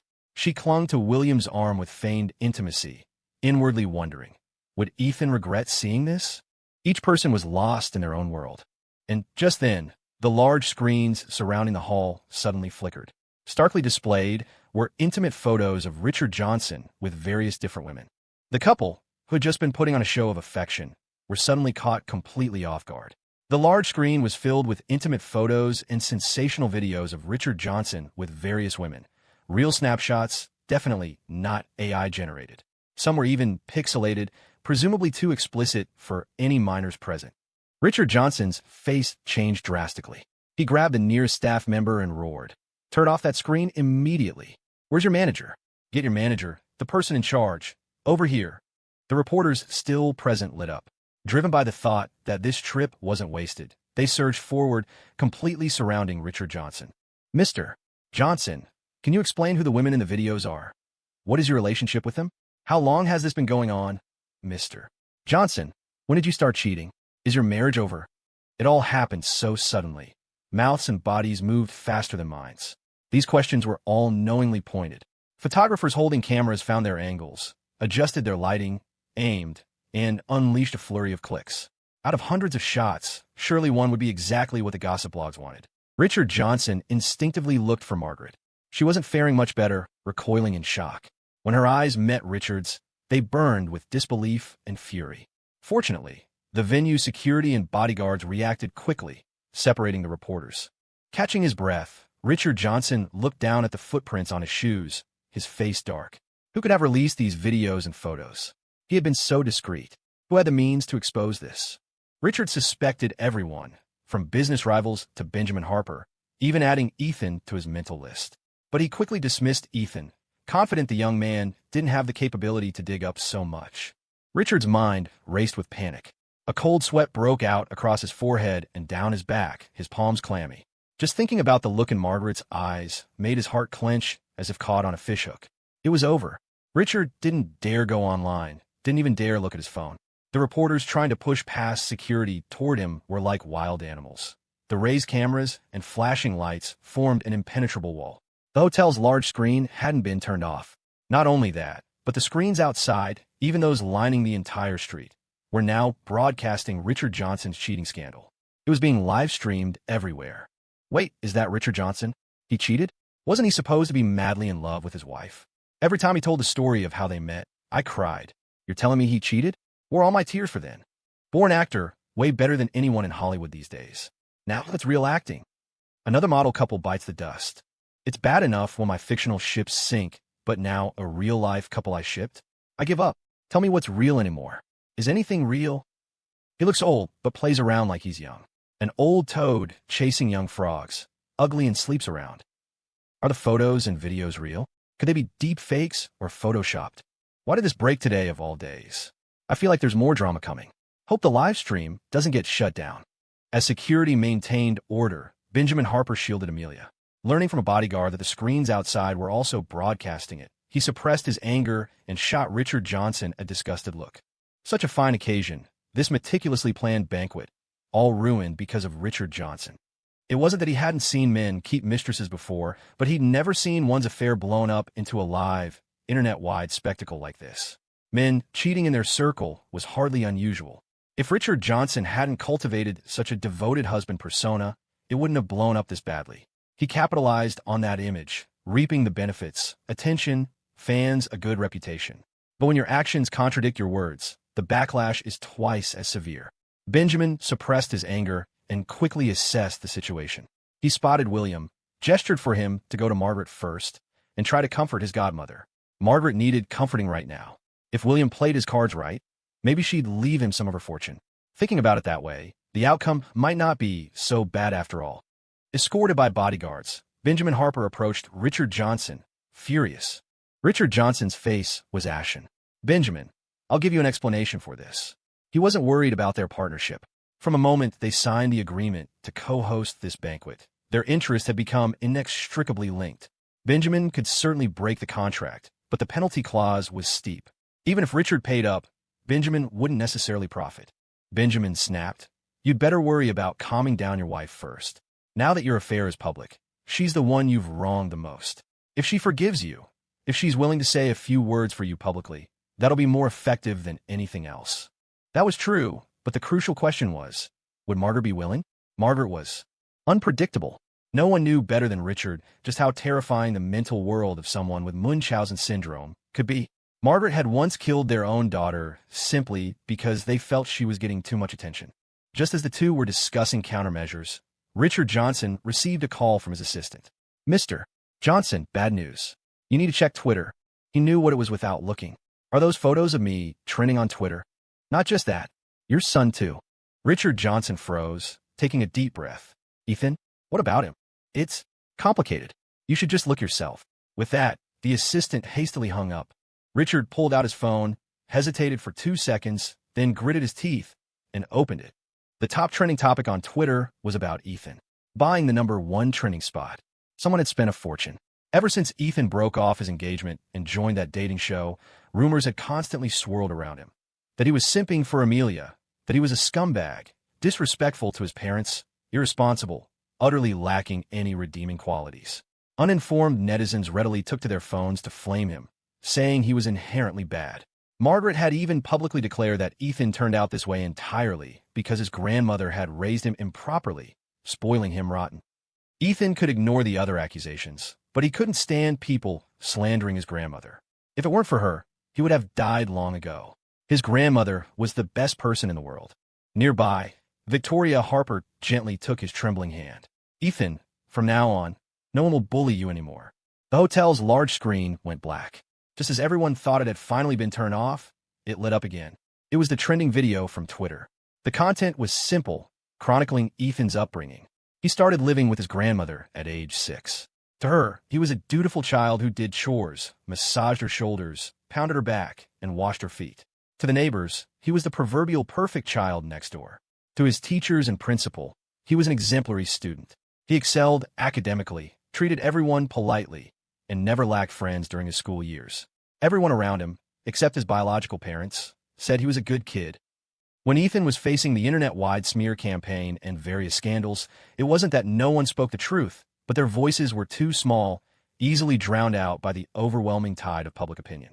Others simply chose to ignore it, afraid of offending Harper Enterprises. It was unknown what promises Victoria Harper had made, or what price she had paid, to gather over 100 people willing to use their real names to stand up and prove to everyone that Ethan wasn't the person portrayed online, that he was good, exceptionally good. I was Ethan's elementary school teacher. He was always obedient and sensible. As long as I knew him, it was always his grandmother taking care of him. I never once saw his parents.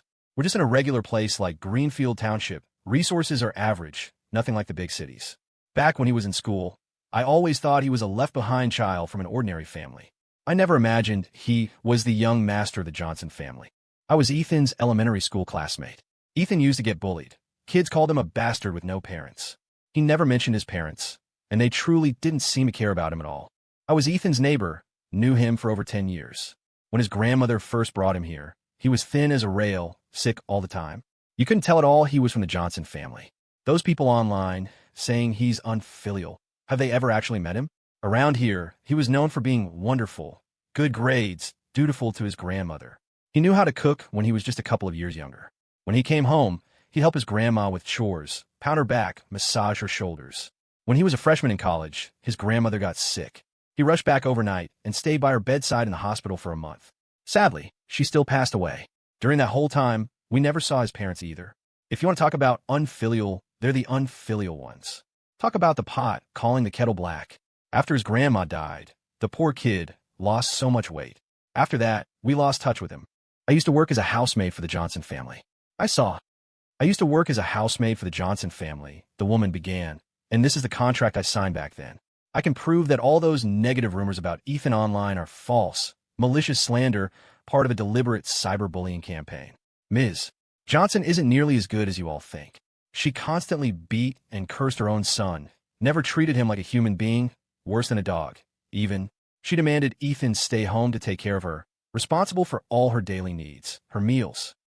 During meals, if a dish wasn't to her liking, she'd just smash the bowl over his head. She'd make him stand out in the hot sun, holding boiling water as punishment. Sometimes she even made Ethan sleep in the basement without a bed. Ms. Johnson has Munchausen syndrome. She's insane. She always said Ethan owed her this. She tormented Ethan until he was covered in injuries. Once, I couldn't stand it anymore and tried to intervene, but I was thrown out and warned by Mr. Johnson. This time, if someone hadn't guaranteed my safety, I wouldn't have dared to come forward and tell the truth. The housemaid's words immediately sparked a heated debate on Twitter. Everyone was incredulous. How could the seemingly proper and gentle Margaret Johnson be so monstrous behind closed doors? Some believed, others were skeptical, thinking Margaret Johnson must have offended someone powerful to be targeted with such slander. Words alone aren't proof. Where's the evidence? It's easy to spread rumors, but debunking them takes real effort. Ms. Johnson has been doing charity work for years, rescuing stray animals, always the first to send supplies to disaster zones. How could such a good person be so awful? You can tell she's gentle from how she treats William. Could this be an actor hired by Ethan to deliberately slander his own parents? Just because Ethan was obedient as a child doesn't mean he's a good person now. People change suddenly. Maybe he went bad in college. He started at 18. He's 24 now. 6 years is plenty of time for someone's personality to change completely. Could the injuries have been from Ms. Johnson hitting him? Ethan's just like his dad, a cheater. Richard Johnson's cheating is proven. No need to defend him. But there's really no reason to slander Margaret Johnson. She's the victim here, just as everyone was debating whether Ethan had gone bad during college. His university classmates and advisor stepped forward to speak for him. I was Ethan's classmate during his junior year, one wrote. It's true Ethan lived off campus for 2 years, but the rumors about him fighting, clubbing, and chasing women, anyone who saw his actual mental state back then wouldn't spread such lies. I have a photo of him from that time. Take a look and judge for yourselves. As far as I knew him, Ethan was always a good person, never wronged anyone. The photo showed an emaciated Ethan, his eyes vacant, as if he'd lost the will to live. Ethan looked at the photo, unable to remember when it had been taken, but the picture brought back memories of those dark days. After his grandmother died, he was brought back to the Johnson family. Still reeling from grief, he was plunged back into the nightmare of having killed a relative. Ethan, you really deserve to die. You killed your sister when you were just a couple years younger, and now you've killed your grandmother too. If it weren't for you, your grandmother wouldn't have been plagued by illness, wouldn't have died so soon. You murderer, a natural-born executioner. You killed your sister, and you indirectly killed your grandmother. Don't you feel any guilt? Someone like you deserves a life worse than death. This is what you owe me. You have to stay by my side and atone. Your sister's spirit is here with me. She's crying to me, saying she wants to see her brother. He would be forced to kneel on the floor as Margaret Johnson shrieked curses at him, only letting him go with satisfaction when she saw his pain and guilt. Margaret Johnson would even hire people to forcibly brainwash him, making him confess and submit. It seemed this was the only way she could justify keeping her own son by her side, making him obey her. During his sophomore and junior years, Ethan juggled his studies with running back and forth between the Mayo Clinic and home to care for Margaret Johnson. He did everything he possibly could, yet still received no forgiveness. Back then, he still held onto hope and illusions about familial love. But the more hope he held on to, the more painful the mental torment inflicted by his parents became. So painful he wished he could just die. Then he met Amelia, right around the time Richard Johnson started discussing a marriage alliance with him. "Ethan, if you just obey, your mother's condition can finally stabilize. Right now, I need you to marry into Harper Enterprises. You need to win Amelia over. Your mother is most pleased with this potential daughter-in-law because she resembles your sister, Catherine. If you get married, she can let go of the past and forgive you." Only later did Ethan realize that Richard Johnson didn't care about Margaret Johnson's condition at all. He simply wanted the alliance with Harper Enterprises. He needed their investment projects, their reputation and status, and their money. In his previous life, Ethan lived in a daze until he was 50, only then learning the whole truth from Richard Johnson. From beginning to end, he was the only one sacrificed. Margaret Johnson used him to gain attention and lessen her own guilt. Richard Johnson used him to distract Margaret Johnson, giving himself time to go out, fool around, and relax, while also using his son's marriage alliance to make money. And Amelia was only with him to use him, buying time until William returned. Ethan had never imagined so many people would remember him, step forward to speak well of him, praise him as a good person, vouch for his innocence, and debunk the fabricated scandals. He knew this was all because of Victoria Harper. It had only been a week since the internet turned against him. Victoria was still filming her show in a semi-isolated environment. It was hard to fathom how much effort, money, and time she must have poured into finding all 110 people to record video testimonies, uncovering evidence of Richard Johnson's affair, and blindsiding everyone today. It was impossible not to be moved. It felt like a blind man who had lost his cane and searched for ages, only for a warm hand to suddenly take his, saying, "Come on, I'll guide you." For every voice of doubt, there was now a resounding refutation. Still, some bored netizens continued with personal attacks against Ethan, trying to stir up trouble. In response, Victoria Harper gifted them free lawsuits, suing every single one. Richard Johnson scrolled off the video only to see topics about his affair trending on Twitter. He smashed his phone on the ground, grinding his teeth. "These are rumors. All lies. I'll sue them." His impotent rage made him look like a pathetic clown. "Mr. Johnson, who exactly are you planning to sue?" Just then, several men and women in black suits appeared. Richard Johnson looked towards the voice and recognized Samuel Sullivan. After all, he'd just visited Samuel's home not long ago. Samuel had even drafted the severance agreement, leaving a deep impression. It seemed this was indeed related to Ethan. Richard Johnson never thought he'd live to see the day he was metaphorically blinded by his own son. What utter humiliation! "What are you doing here? Where's Ethan? Did he come too?" "My client is currently working. He specifically entrusted me to handle a few cases for him. One of them involves your defamation and malicious spreading of rumors." Richard Johnson was furious. "That's absolute nonsense. Mr. Johnson, whether it's nonsense or not is for a judge to decide. I've already filed the case. Here is your court summons. Please appear in court on time." Also, Samuel Sullivan smiled, looking at Benjamin Harper. One for Benjamin Harper. "Regarding your hiring of online trolls and manipulating social media accounts to spread rumors about my client having an affair with your daughter, I have obtained sufficient evidence. I hope you will cooperate fully with the judicial process." Benjamin Harper, who had been about to leave, felt his face drain of color. He had been so careful. How could there be evidence? Was this just a tactic to bait him into confessing? Benjamin Harper's experienced eyes narrowed, radiating an imposing aura, but Samuel Sullivan wasn't intimidated. He had powerful backing now. Samuel Sullivan faced the reporter's cameras with a friendly demeanor, then pulled out his phone and scrolled through a list. "Regarding those who led the online harassment campaign, we won't let a single one go. As the saying goes, the internet isn't beyond the reach of the law. Please watch what you say and do." In front of everyone, Samuel Sullivan began reading names.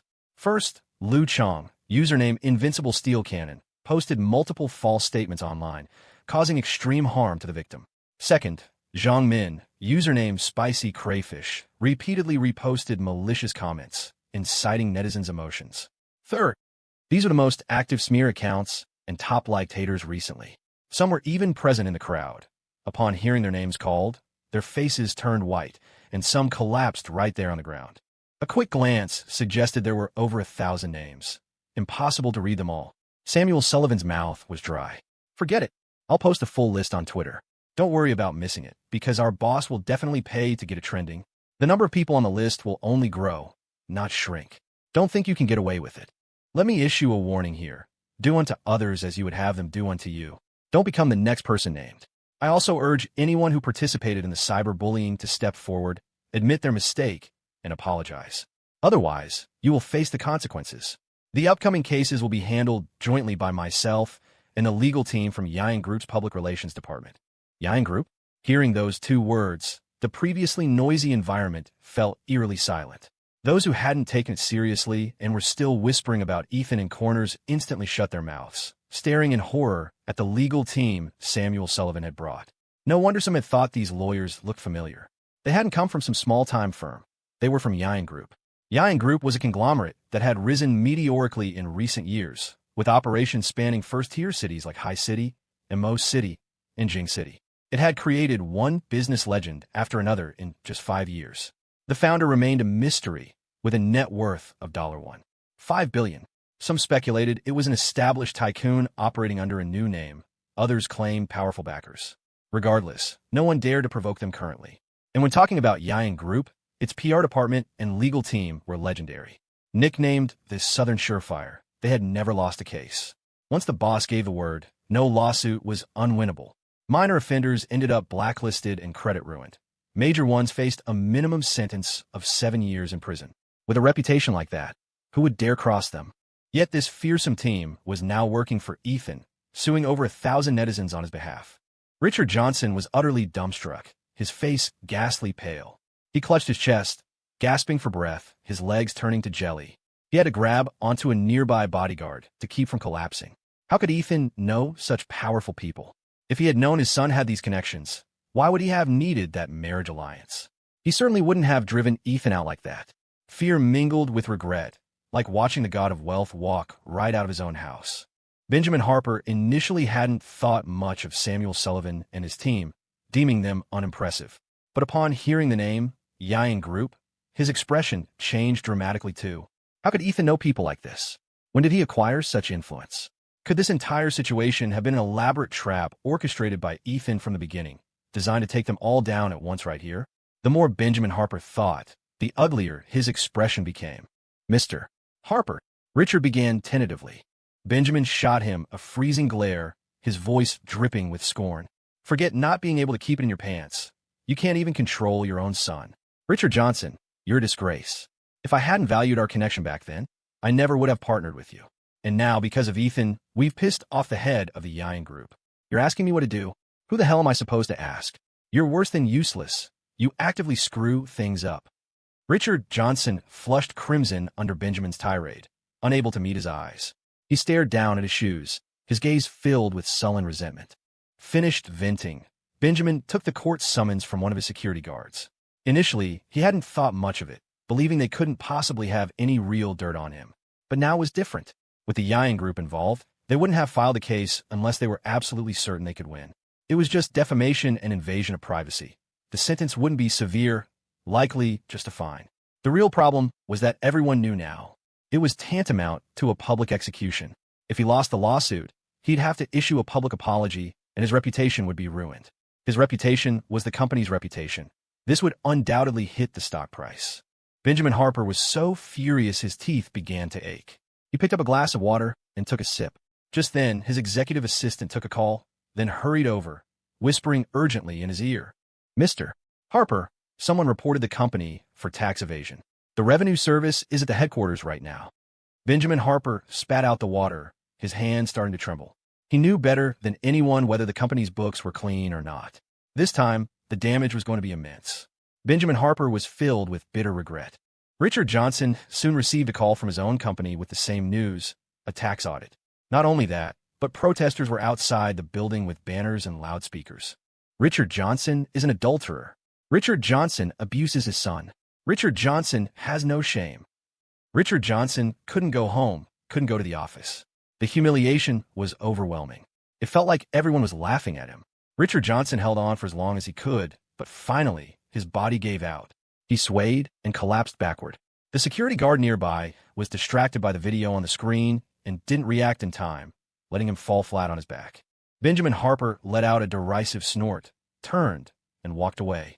Being too close to Richard Johnson now was just embarrassing. Amelia, who had been escorted to a lounge, gradually calmed down from her initial panic.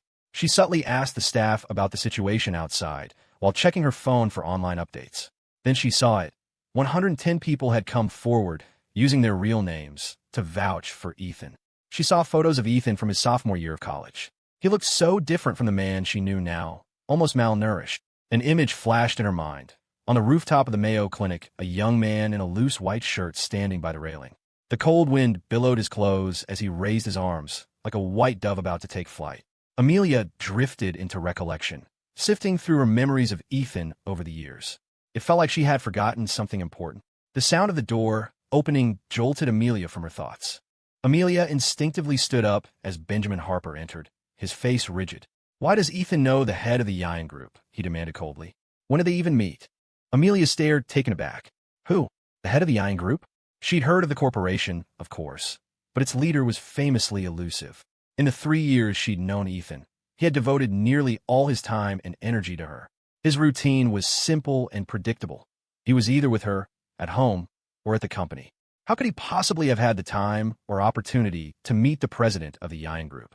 The two seemed utterly unconnected. Ethan doesn't know him. If he doesn't know him, then why would the Yan Group dispatch their top legal team to handle Ethan's case? Why would they repeatedly target our family? Benjamin's eyes were bloodshot with anger as he slammed his hand on the table. Amelia flinched. "Dad," she said, disbelief clear in her voice. "Are you saying Yan Group is behind everything that happened today?" "Who else?" Benjamin scoffed. "You think Ethan could pull this off on his own? And you dated him for 3 years without knowing any of this. Seems he wasn't as devoted to you as you thought. He just put on a good act." The words stabbed Amelia like a knife.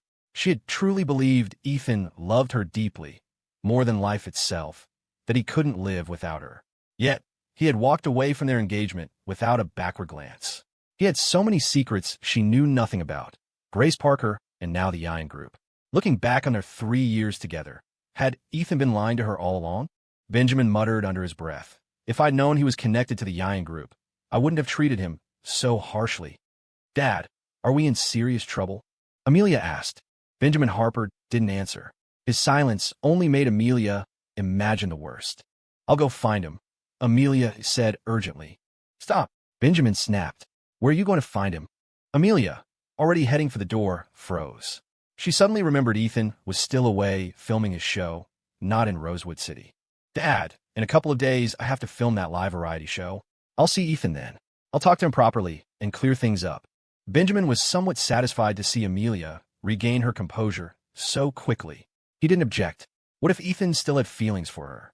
3 years was a long time. After all, not 3 days or 30 days.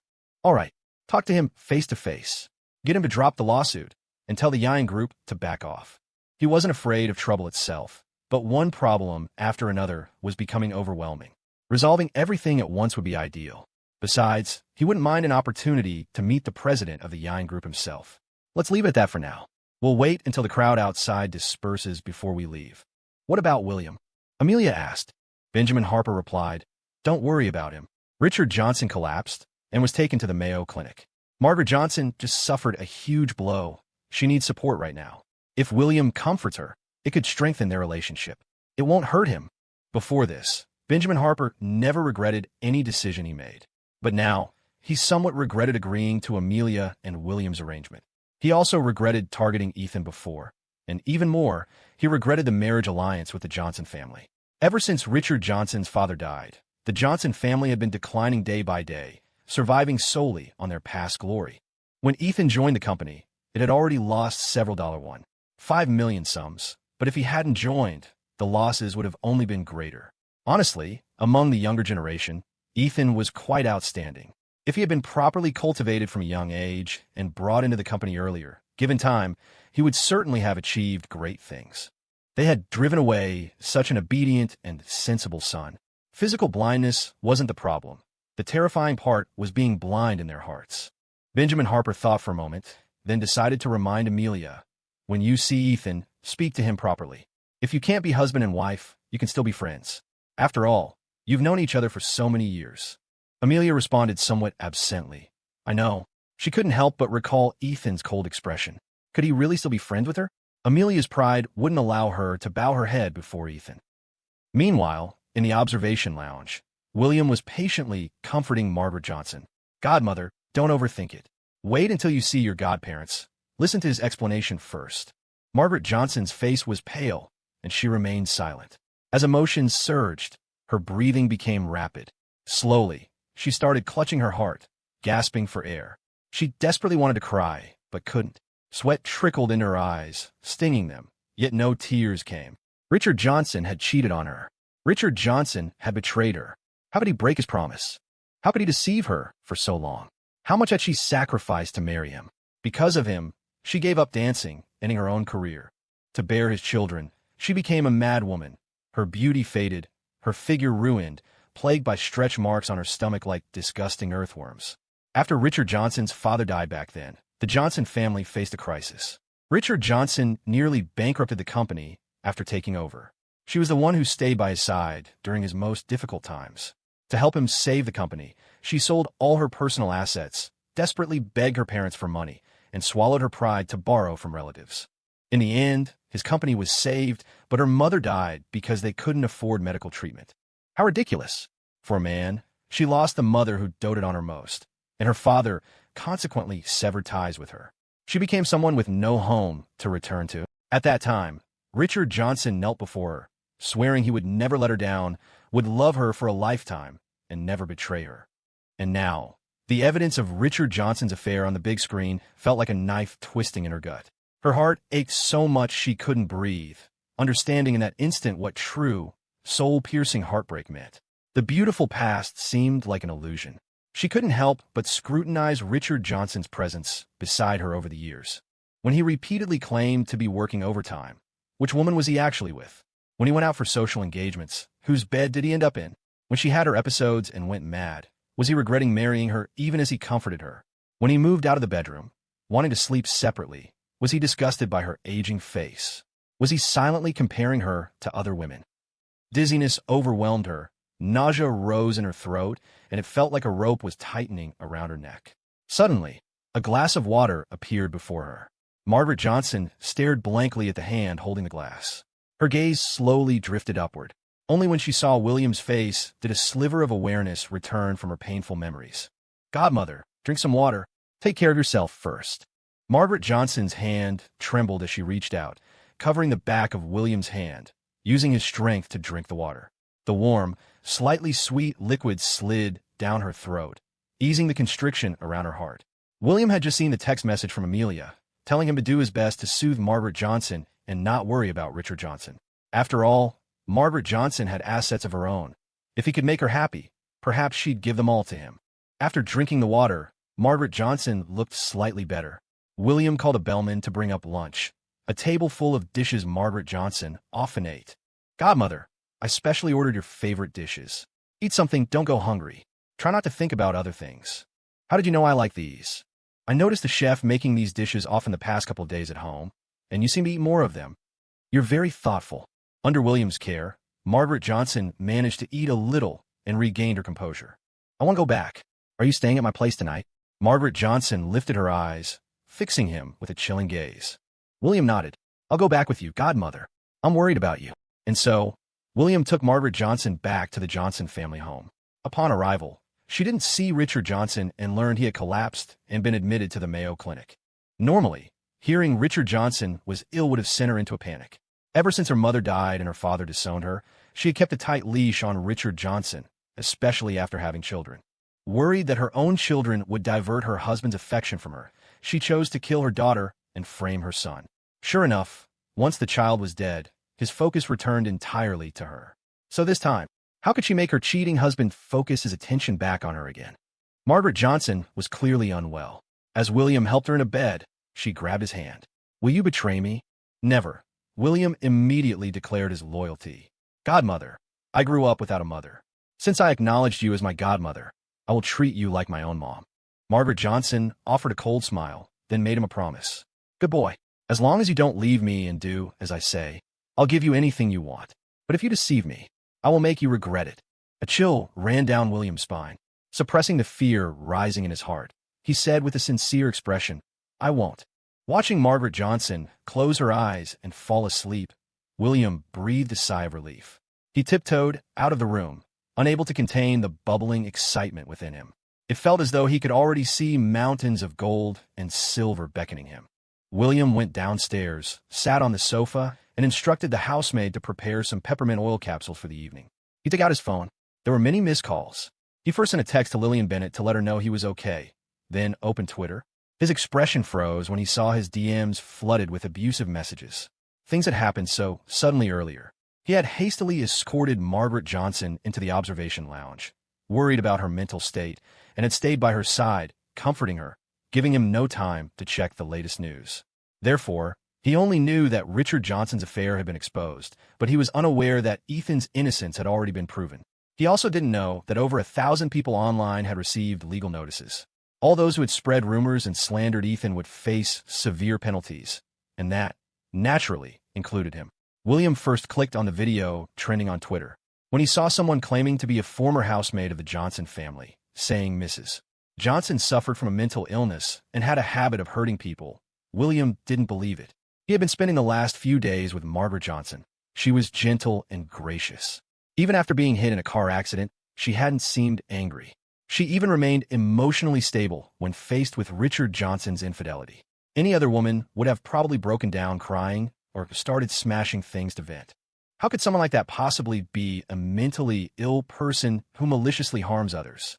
He said he didn't believe it, but the seed of doubt had been planted.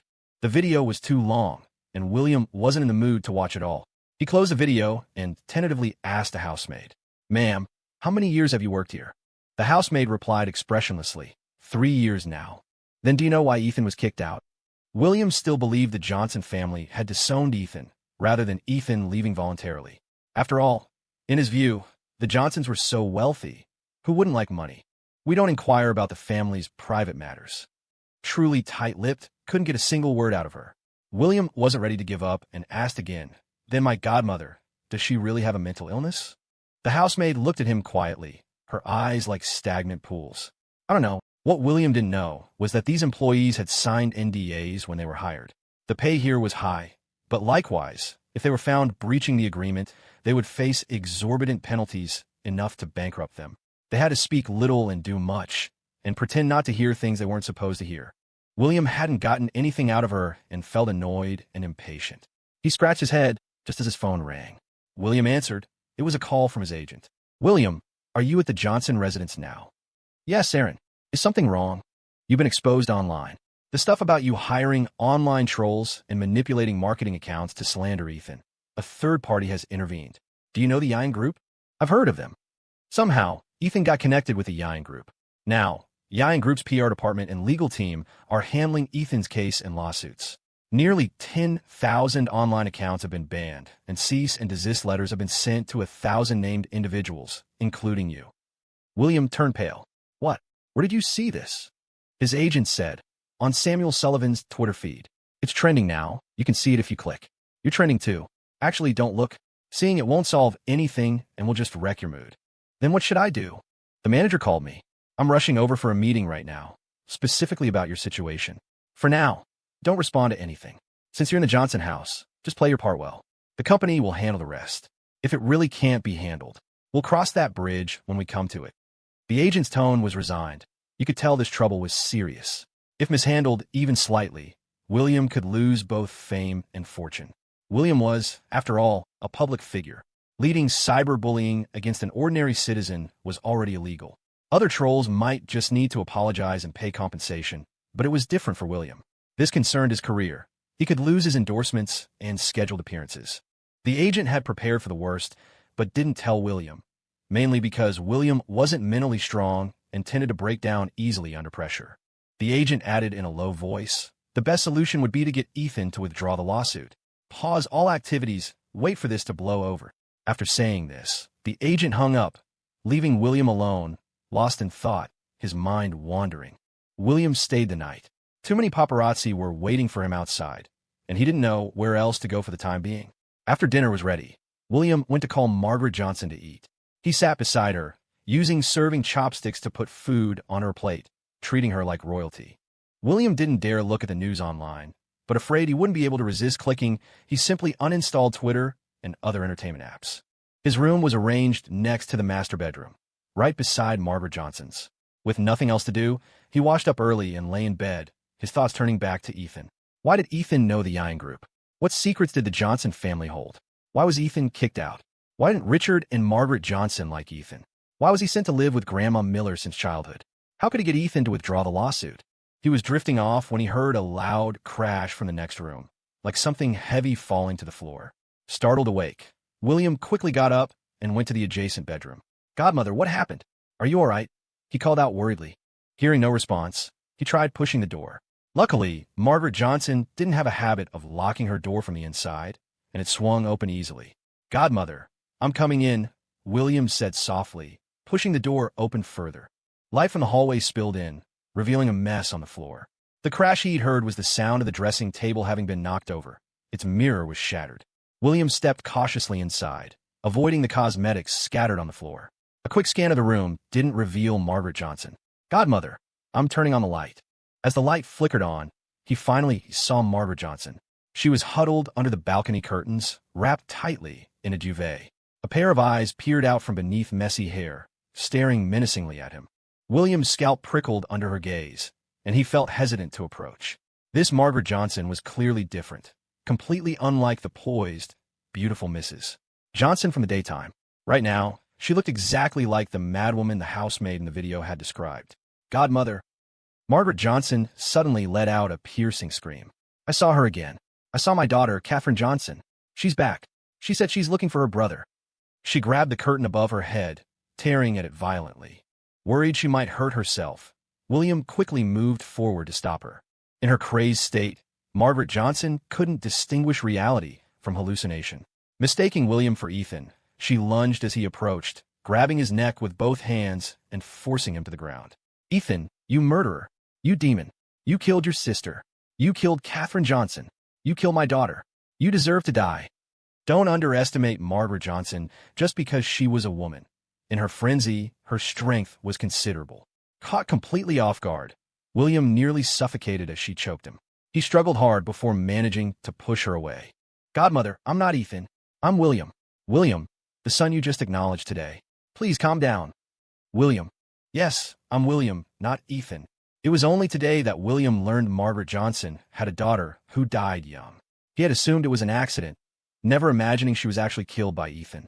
This was truly an enormous secret. He hadn't expected Ethan to be so utterly depraved, so ruthless as to kill his own sister. If he used this information to threaten him, surely Ethan would withdraw the lawsuit? Everything suddenly became clear. Ethan had killed his own sister, which was why both Margaret and Richard Johnson hated him and had thrown him out. If William could find proof, he wouldn't just be able to threaten Ethan. He could send him to prison. Still, he needed to be absolutely certain. Suppressing his eagerness, William subtly slipped his hand into his pocket and pressed record on his phone. "Done." He gently patted Margaret's shoulder and asked nonchalantly, "Aunt Margaret, who is this Katherine you mentioned?" Margaret's eyes were practically bursting from their sockets. She rasped mechanically, "She was my daughter. How did she die?" "She fell. Ethan pushed her. He pushed her, and she fell to her death. He's a demon. He killed my Katherine. I want him back here to atone for my Katherine." Margaret frantically grabbed William's arm, her newly done nails digging into his skin and drawing blood. William hid his pain and pressed on. "When did this happen?" "My Katherine, just a couple of years younger. He killed his sister when he was just a couple of years younger. He was a 5-year-old little devil." Ethan was 24 now. Didn't that mean it happened 19 years ago? Could there possibly still be evidence after so long? Besides, Margaret wasn't exactly mentally stable. Who knew if her words would even hold up? William forcefully pulled his arm away. Margaret's episodes usually lasted about half an hour before she'd pass out from exhaustion. If Richard Johnson were around, he'd give her some medication to calm her down. This was the first time William had witnessed one, and he felt somewhat helpless. "Godmother, it's all right," he soothed. "That's all in the past. If you want Ethan to come back, I can help you find him." Margaret stared at him blankly. "Really? Really? What about Richard Johnson? Is he back? Will he be back? I need to see him. I need to see him right now." Seeing her agitation flare up again just as she'd started to calm down, William quickly restrained her, speaking gently. "Godfather will be back tomorrow morning. Don't worry. They'll both come back." Hearing the answer she wanted, Margaret swayed unsteadily to her feet. She opened a safe and took out several documents, placing them on the table. If you help me bring them back, all of this will be yours after I die. William glanced down. His eyes widened when he saw they were transfer documents for the Johnson Family Trust. He instantly focused, reading every word on the top page. It was a thick stack, maybe 50 pages. He only read the first page, but confirmed it was essentially a will. If he signed this, Margaret's entire fortune would be his upon her death. William's mind raced. Richard Johnson's affair made him the party at fault. He should be forced out with nothing. All the assets belonged to Margaret, which meant potentially they would belong to him. Sign it, Margaret urged, lost in her frenzy, barely aware of her own actions. Her mind was consumed by one thought. She had to prove that someone desperately wanted the things Ethan didn't care about. He would be the one to regret it in the end. And Richard Johnson? Since he chose to betray her, she'd rather give these assets to an outsider than leave anything for his mistress and illegitimate child. She wanted Ethan and Richard Johnson home, the three of them together again. Then, their attention would surely focus back on her. Such a huge pecan pie falling from the sky nearly knocked William out. Overcome with excitement, he unconsciously held his breath, clenching his fists tightly. He didn't dare ask questions, afraid too much talk would make Margaret change her mind. He quickly found a pen. 50 pages. There was no time to read them carefully. He located the signature lines and scrawled his name on every single one, taking less than 3 minutes. Godmother, I've signed them all. He tidied the documents and handed them back. Good. Margaret took them without checking and locked them back in the safe. When will you help me bring Ethan back? William replied. I have to film a variety show in a couple of days. When I run into Ethan, I'll convince him and bring him back. Margaret nodded wearily. I'm tired. You can go now. William watched her stumble onto the bed. Only after she seemed to fall asleep did he float out of the room, dazed. Back in his own bedroom, he finally took out his phone and saw the nearly 20-minute recording. He listened to it from beginning to end, stifling a laugh. How he really pulled it off just like that? Billions in assets, power, status, all given to him. Someone with no blood relation? He was so thrilled his face flushed red and his heart pounded wildly, completely forgetting the day's earlier frustrations. Filled with elation, William found it hard to sleep, tossing and turning for a long time before finally drifting off. To avoid the paparazzi, Richard Johnson chose to return home between 4 and 5 in the morning. William was jolted awake by a loud commotion, much louder than the previous night. Still groggy, he almost thought it was an earthquake before belatedly realizing the noise was coming from the room next door. Richard Johnson, usually so refined and gentle, was roaring at Margaret. You're a lunatic, a psycho. I wanted to divorce your crazy ass for ages. Margaret shrieked back. If you want a divorce, you can leave with nothing. Don't forget, everything you have now, I gave you. If it weren't for me back then, your company would have gone under. Could you live in such a nice villa, wear such fine clothes without me? Who was it that knelt before me, swearing they'd never betray me? The house's soundproofing muffled some words, but William could still make out fragments. Murderer, psycho, toxic bitch, crazy, unfit mother. William stood at his door, cracking it open slightly. Suddenly, a loud crash echoed from the next room, followed by Richard Johnson's scream. A sound so piercing it felt like it could shatter skulls. What happened? William's heart leaped into his throat, not out of concern for their safety, but fearing that the assets he'd just secured might be jeopardized by their fight. He quickly opened his door and went out. The housemaid and Mr. Johnson, presumably staff, were also rushing upstairs. They found Richard Johnson curled up on the floor, clutching his lower body in agony, his form bent like a cooked shrimp. Blood pooled on the floor. Margaret knelt amidst the debris, holding a knife dripping with blood. Where had the knife struck? Mr. Johnson hurried over to check and recoiled with an expression of utter disbelief upon finding the source of the wound. William moved closer and saw it too. A wave of sympathetic pain washed over him, a phantom ache starting below his own belt. Margaret, single-handedly, had just castrated Richard Johnson. After a long moment of stunned silence, she suddenly burst into laughter, tears streaming down her face. This is the price for cheating on me. Let's see you play around with women now. Ethan remained stunned for a long time. The people in the video were individuals he had known his entire life. He'd always thought of himself as just a passerby in this world, like a water stain on someone's clothes. Once it dried, it vanished. He never imagined so many people would remember him. After watching the video, he checked the Twitter trends, read the comments, and then stumbled upon Samuel Sullivan's tweet. An endless list of names, all people he intended to sue. How long would that take? And when did Samuel Sullivan join the Yine Group? Ethan had certainly heard of the Yine Group. By the time he reached 50 in his past life, the Yine Group stood at the pinnacle, its owner worth $50 million, a legendary and mysterious figure who had never once shown their face, even up to the day Ethan died. Now, Yine Group's production crew was helping him handle the online rumors and slander. Their undefeated legal team was fighting his battles, and netizens who had been cursing him just that morning were deleting their inappropriate comments and switching sides, calling him the real winner in life. The media was speculating about his connection to the Yine Group. In short, everything about him on Twitter was now celebratory. Thanks to joining the reality show, Ethan had also gained quite a few casual fans. It was just that these fans hadn't dared to speak up before, afraid of getting attacked. Now that the tide had turned, the casual fans upgraded to dedicated fans, joking amongst themselves, "Seriously, yesterday we were still stuck in Greenfield Township, and by lunchtime today, we've flown first class to a mansion." Ethan put down the tablet and turned his head towards Victoria Harper, who was leaning against his shoulder. He didn't pull away like before. It seemed something had quietly changed. Victoria Harper was like a rose at dawn, bright, delicate, freely emitting her fragrance. Once you've seen the most beautiful flower, it's hard for others to catch your eye. "Thank you," Ethan said sincerely, though a wry smile touched his lips as he continued. "It feels like I owe you more and more." He always remembered the kindness others showed him, always thinking he had to repay it twofold. He'd usually calculate the method of repayment in monetary terms, but everything Victoria Harper had done, he feared he could work his entire life and still never repay it. Could someone really be this unconditionally good to a person just because they like them? What had he done to deserve this? Was he even worthy? Self-doubt crept into Ethan's mind. Even though he had lived to over 50 in his past life and experienced most of what life had to offer, faced with Victoria Harper's kindness, he still felt cautious, like someone lost in the desert, carrying a heavy load under the scorching sun, dying of thirst, who suddenly sees an oasis and fears it's just a mirage. "What you owe me," Victoria said, "just remember it. Keep in your heart for a lifetime. This time, I'll protect you. In the future, you have to protect me too." Wasn't feeling indebted just another way of ensuring remembrance? She wanted Ethan to remember her, and the longer, the better. They were still young, after all. She had plenty of time and patience to turn this debt into love. "I will protect you in the future. You'd better keep your word. I'm not afraid of disappointment, but I am afraid of you giving me hope only to let me down later. I wouldn't be able to bear it."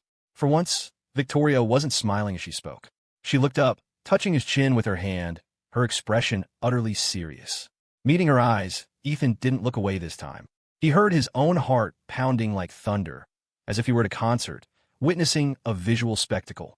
"Are you the hidden boss of Yine Group?" Victoria pulled her hand back. "I just work there. I just happen to have a little bit of say." Ethan remained silent. Did she take him for a fool? What kind of little bit of say could mobilize two entire departments to help him? He didn't press further. It was Victoria Harper's private matter. Her choice not to tell him was undoubtedly made after careful consideration. Victoria didn't plan on telling Ethan just yet. Not because she feared he'd leak it, but because she'd heard that men could be intimidated by overly capable women. She needed to give Ethan time to adjust. To distract Ethan from overthinking, Victoria quickly changed the subject. "It's my birthday the day after tomorrow. Will you spend it with me?" "Your birthday? What kind of gift do you want? I'll prepare it. I'll like anything you give me. If I just tell you something specific, it won't be a surprise." Victoria sipped her bubble tea from the cup. Ethan made excellent bubble tea, perfectly sweet with a rich tea fragrance. He was skilled enough to open his own shop. "Since you're not going back to the Johnson family, what do you plan to do next?" "Haven't decided yet. I want to try everything." Once the reality show ended and he got the final payment, he planned to make an investment first. Having been reborn, he possessed an information advantage. He knew exactly what ventures would make money. Victoria continued to lean lazily against his shoulder. Even though it was high summer, being close together didn't feel hot. Staring at the tablet nearby, Victoria recalled the words people had said, an ache tightening in her chest. "I wish we could have met sooner." Meeting now isn't too late. They chatted idly, the topics shifting quickly. Ethan asked, "How do you want to spend your birthday?" "I don't usually celebrate my birthday. Nobody remembers it anyway." "Then I'll remember it from now on." "Are you saying you'll spend my birthday with me every year?" Ethan replied carefully, "I can't guarantee I'll have time to be with you on your birthday every year, but I'll remember to prepare a gift for you in advance." "That works too." Victoria magnanimously let him off the hook. On my birthday, I just want to spend it with you alone. I don't want anyone else to know. I'll arrange it then. Victoria thought for a moment, then asked curiously, Ethan, if I hadn't shown you this good show today, would you still have agreed to spend my birthday with me? Ethan answered without hesitation, yes. They talked like old friends who hadn't seen each other in years, discussing everyday matters, trivial details, the future, and sometimes work. Ethan was a good conversationalist. He seemed to know a little about everything. Talking with him was never awkward. Sometimes, he was also like a quiet confidant, patiently listening to all your troubles. Victoria leaned back against Ethan, not wanting him to see her reddening eyes. Truthfully, she had known Ethan even before he knew Amelia. Time flew by, and it was already 11 o'clock. Ethan didn't have to cook today, but it was time to head out, or they might get filmed if too many people were around later. Despite being careful, they were still spotted by Logan and Grace Parker on their way out. Grace Parker, being an actress with strong composure, managed to keep her expression neutral. Logan, however, made no effort to hide his surprise, staring wide-eyed at them. You two were in the room the whole time. Since they'd been seen, Ethan decided to be honest. Yeah, we discussed some things, chatted for a while. And that's it? You didn't do anything else? Logan asked, clearly fishing. Victoria glanced at Ethan in surprise first. Knowing his personality, she'd expected him to try and deflect to avoid misunderstandings. She then scoffed. We're filming a show. What do you think we could have done? Logan teased. Nothing, just asking casually. Didn't expect you two to be moving the fastest among us. With no camera crew around, Logan let loose. He actually supported Ethan and Victoria. It didn't affect him, after all. But Grace Parker, standing nearby, was a different story. She joined the show hoping to get back together with Ethan, only for Victoria to beat her to the punch. Victoria's affection for Ethan was blatant. Olivia Bennett's was stubbornly denied.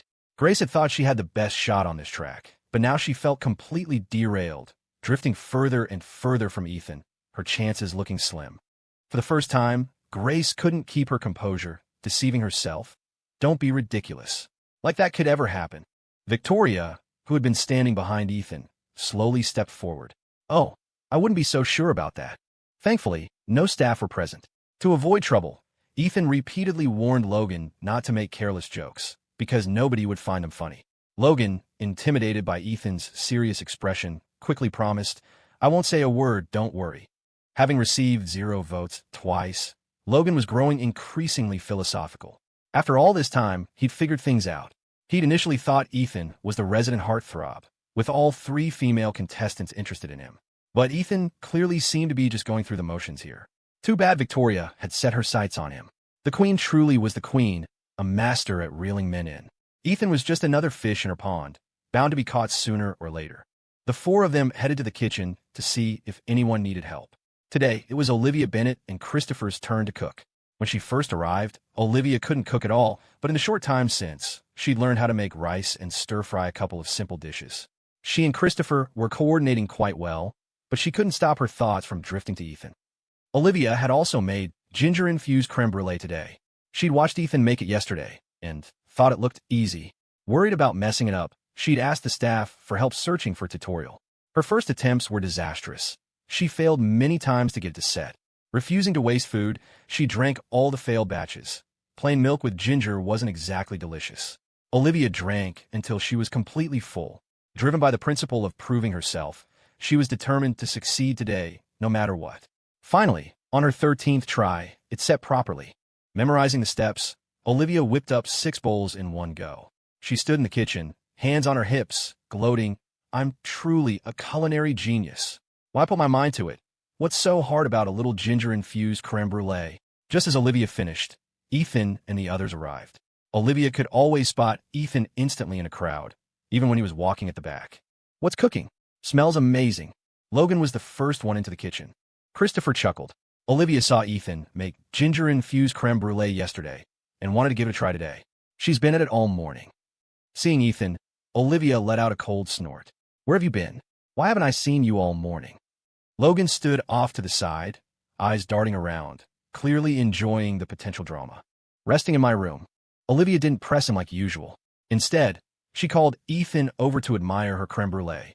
Well, not bad compared to yours, right? I thought it was supposed to be something special, but the taste is just okay. I made 6 bowls, 1 for everyone. Olivia was the type to hold a grudge and air her grievances directly. She never bottled things up. Many people might dislike this trait, finding her too confrontational and difficult. Ethan didn't mind, nor did he think Olivia had a bad temper. He just needed to employ a bit of child psychology. Plenty of praise would keep the kid happy all day. Olivia shoved the bowl in her hand towards Ethan. Here, eat up. You guys too, try it. Olivia waited expectantly, anticipating their praise. The flavor wasn't great. Not enough sugar made the milk taste a bit off, and the ginger was overpowering. Still, everyone dutifully finished their portions and offered polite compliments. Only Victoria hadn't touched hers. Victoria, why aren't you eating? Try mine and tell me whose is better, mine or Ethan's. Victoria refused. I don't want any. I don't like ginger. Olivia stared at her. But you ate Ethan's yesterday.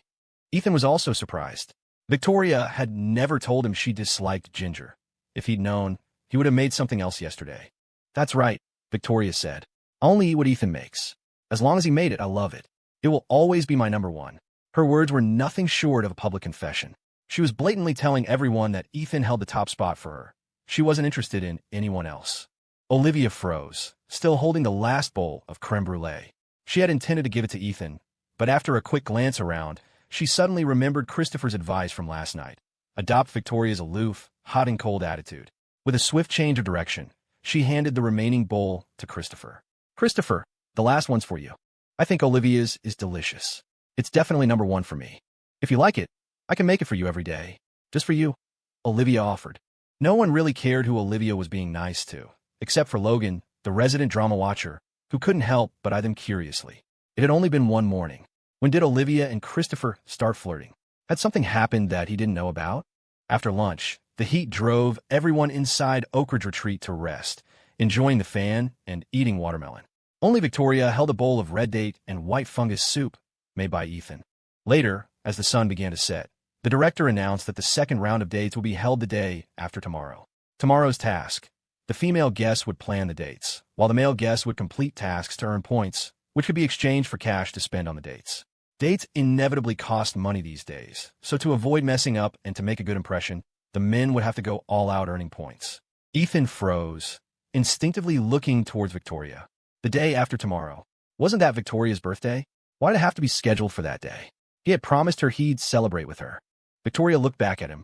Their eyes met for a couple of seconds before Victoria spoke up. Director, could we possibly change the date? The director ignored her icy glare and insisted. No, the schedule is already set. It cannot be changed. As soon as the staff left, Victoria went over to Ethan and whispered in his ear, Come home early the day after tomorrow. I'll be waiting for you. To make sure Victoria Harper had a satisfying birthday, Ethan wanted to exchange a large number of points for more money to buy her a gift for the upcoming birthday charity ball. So, the next morning, he got up early to start on tasks. Christopher Foster and Logan Prescott were early risers too. Ethan checked the task board and chose to help mow lawns for the Oak Ridge community that morning. The three set off together. Christopher Foster walked beside Ethan and murmured, Ethan, can I talk to you alone for a moment? Logan Prescott shot them a subtle glance, then tactfully headed off in the opposite direction. As soon as Logan was gone, Christopher got straight to the point. Ethan, I like Olivia Bennett. Ethan looked at him. I could tell. So? Seeing Ethan's indifferent expression, Christopher knew he wasn't interested in Olivia Bennett, which brought him immense relief. I hope you'll keep your distance from her. Ethan looked conflicted and was momentarily speechless. I don't think I've been particularly close to her, have I? Usually, they were only alone together when tasks unavoidably required it. Besides, living under the same roof, they were bound to bump into each other constantly. Asking him to stay away from Olivia Bennett seemed a bit unreasonable. Was he supposed to start eating at a separate table? Christopher said, Then please stop using that child psychology routine of yours on her in the future. She takes it to heart. You must have sensed that Olivia Bennett is interested in you, right? Ethan frowned. Who? Olivia Bennett is interested in him? He hadn't paid much attention to Olivia usually. Thinking back carefully, when they first met, she looked down on him and was dismissive. Now, she listened to him readily and would proactively help out, even when he didn't praise her. When Christopher said Olivia liked him, Ethan's first thought was that this like was akin to a kindergartner's affection for their teacher. Christopher continued, Since you don't like her, keep your distance. Talk to her less. This is a dating show. Everything you say and do could give her the wrong idea. Be decisive, like a man should, and don't give her any hope. Ethan thought Christopher had a point. It seemed he really should be more careful in the future. Got it. I'll be more mindful from now on, so she doesn't misunderstand. Seeing Ethan agree so quickly, Christopher breathed a sigh of relief. He smiled and patted Ethan's shoulder in a friendly gesture, like they were good buddies. Ethan, I consider you a friend now. If you run into any trouble in the future, just tell me. I'll help if I can. I'm glad I joined the show and got to know Olivia Bennett and you guys. I'll treat Olivia Bennett well, and I hope you can help me out. Who you like and decide to pursue is your own business. It has nothing to do with me. You don't need to tell me all this. Ethan didn't know Christopher Foster very well. They hadn't had any conflicts during the few days of filming, but perhaps due to his background or profession, Christopher's personality was a bit domineering, giving off a strange air of superiority. All right, I understand. Christopher suddenly thought of something and added casually, between Victoria Harper and Grace Parker, who do you like? I can help you strategize. Ethan replied coldly, no need. Ethan clearly didn't want to discuss the topic. Christopher probably found him boring anyway, so they simply parted ways to work on their respective tasks. Ethan mowed lawns in the morning, helped in the greenhouse before noon, cooked lunch for the community workers midday, herded sheep and hoed fields in the afternoon, and herded ducks and fed pigs in the evening. He didn't return home until 8 p.m. The director following him had to be swapped out 3 times, panting heavily, while Ethan seemed like a tireless whirlwind, capable of doing anything. The viewers on the Twitch stream were dumbfounded. Because of yesterday's incident, Ethan's fanbase was growing rapidly. Many people came, attracted by the buzz. His Twitch chat viewership had already skyrocketed past 100 million. The live comments were completely clean, not a single negative remark, only admiration. They couldn't afford to be negative. Since the incident, countless people had their accounts banned or muted, and many had received legal notices. At first, netizens thought the list Samuel Sullivan released was just a bluff. After all, suing over 1,000 people would take forever. Unexpectedly, only a day had passed, and people were already being called in by the police. Some people, realizing the situation was serious, quickly deleted their previous posts and issued apologies, but still couldn't avoid legal action. The law taught them that wrongdoings have consequences. You can't just assume spreading rumors online is harmless. More and more people started noticing Ethan's good qualities. He was tall, handsome, had an athletic build, not some pale weakling and definitely not a simp. He was polite to everyone. People in Oak Ridge community who knew him greeted him warmly whenever they ran into him, something not seen with the other contestants. The more people learned about Ethan, the more they sympathized with his past. Such a good person, left with his elderly Grandma Miller by his parents when he was just a couple of years younger, completely neglected by them. They only remembered this convenient son after Grandma Miller passed away. When he finally returned home, he was abused by his unstable mother while his own father looked on indifferently. Raised by Grandma Miller, Ethan had been healthy and happy, yet within just 2 short years back home, he developed severe depression. During his toughest times, he met Amelia Harper. He thought it would be a redemption story, but Amelia had always been in love with another man. She jilted him at the birthday charity ball, and after breaking off the engagement, she even spread rumors, turning Ethan into the villainous male supporting character of the narrative. Fortunately, the supporting character rose up and became the protagonist. Fortunately, Ethan endured every hardship. Fortunately, Ethan didn't give up on himself. Also, fortunately, someone stepped forward to tear apart the rumors. And thankfully, someone protected him, shielded him, and ensured he could live peacefully. At the end of the long day, Ethan exchanged 7,000 points, equivalent to $1,000 cash. The director had originally expected contestants to earn maybe 2,000 or 3,000 points at most. After all, dates in a place like this wouldn't cost much. Who knew Ethan alone would earn 7,000 points, more than Logan Prescott and Christopher Foster combined? The director had to empty his pockets and borrow cash from others just to scrape together enough to pay Ethan. Ethan hadn't held this much cash in a long time. Director, can I have my phone? Want her phone? Dream on. Of course, the director wouldn't give Ethan his phone, even when Ethan explained he just needed it for convenient mobile payments. Cash is convenient too, the director said. You earned so much money today. Are you really looking forward to tomorrow's date? So, do you know who you're meeting tomorrow? It should be Grace Parker, right? Since the day they finished selling goods and Grace Parker received a date card, he had known she would choose him. The director played coy. Well, you'll find out when you go tomorrow. Here's the meeting address the other person gave you. Ethan had worked desperately this time to earn points and exchange them for money specifically for tomorrow's date. No wonder the director read into it. Ethan was, indeed, already starting to look forward to the date. Twitch chat viewers were also speculating in the live comments. Ethan just straight up said Grace Parker. It'll be awkward if it's not her tomorrow. Don't break up my Roblox ship. I want to see Victoria Harper and Ethan date. I used to think Ethan wasn't good enough for Grace Parker, but after watching today, seeing him work hard from morning till night and earn $1,000 cash in one go. He's way more capable than the other two. And most importantly, Grace Parker likes Ethan. The childhood sweetheart ship is really appealing too. Maybe tomorrow's date will reveal their past.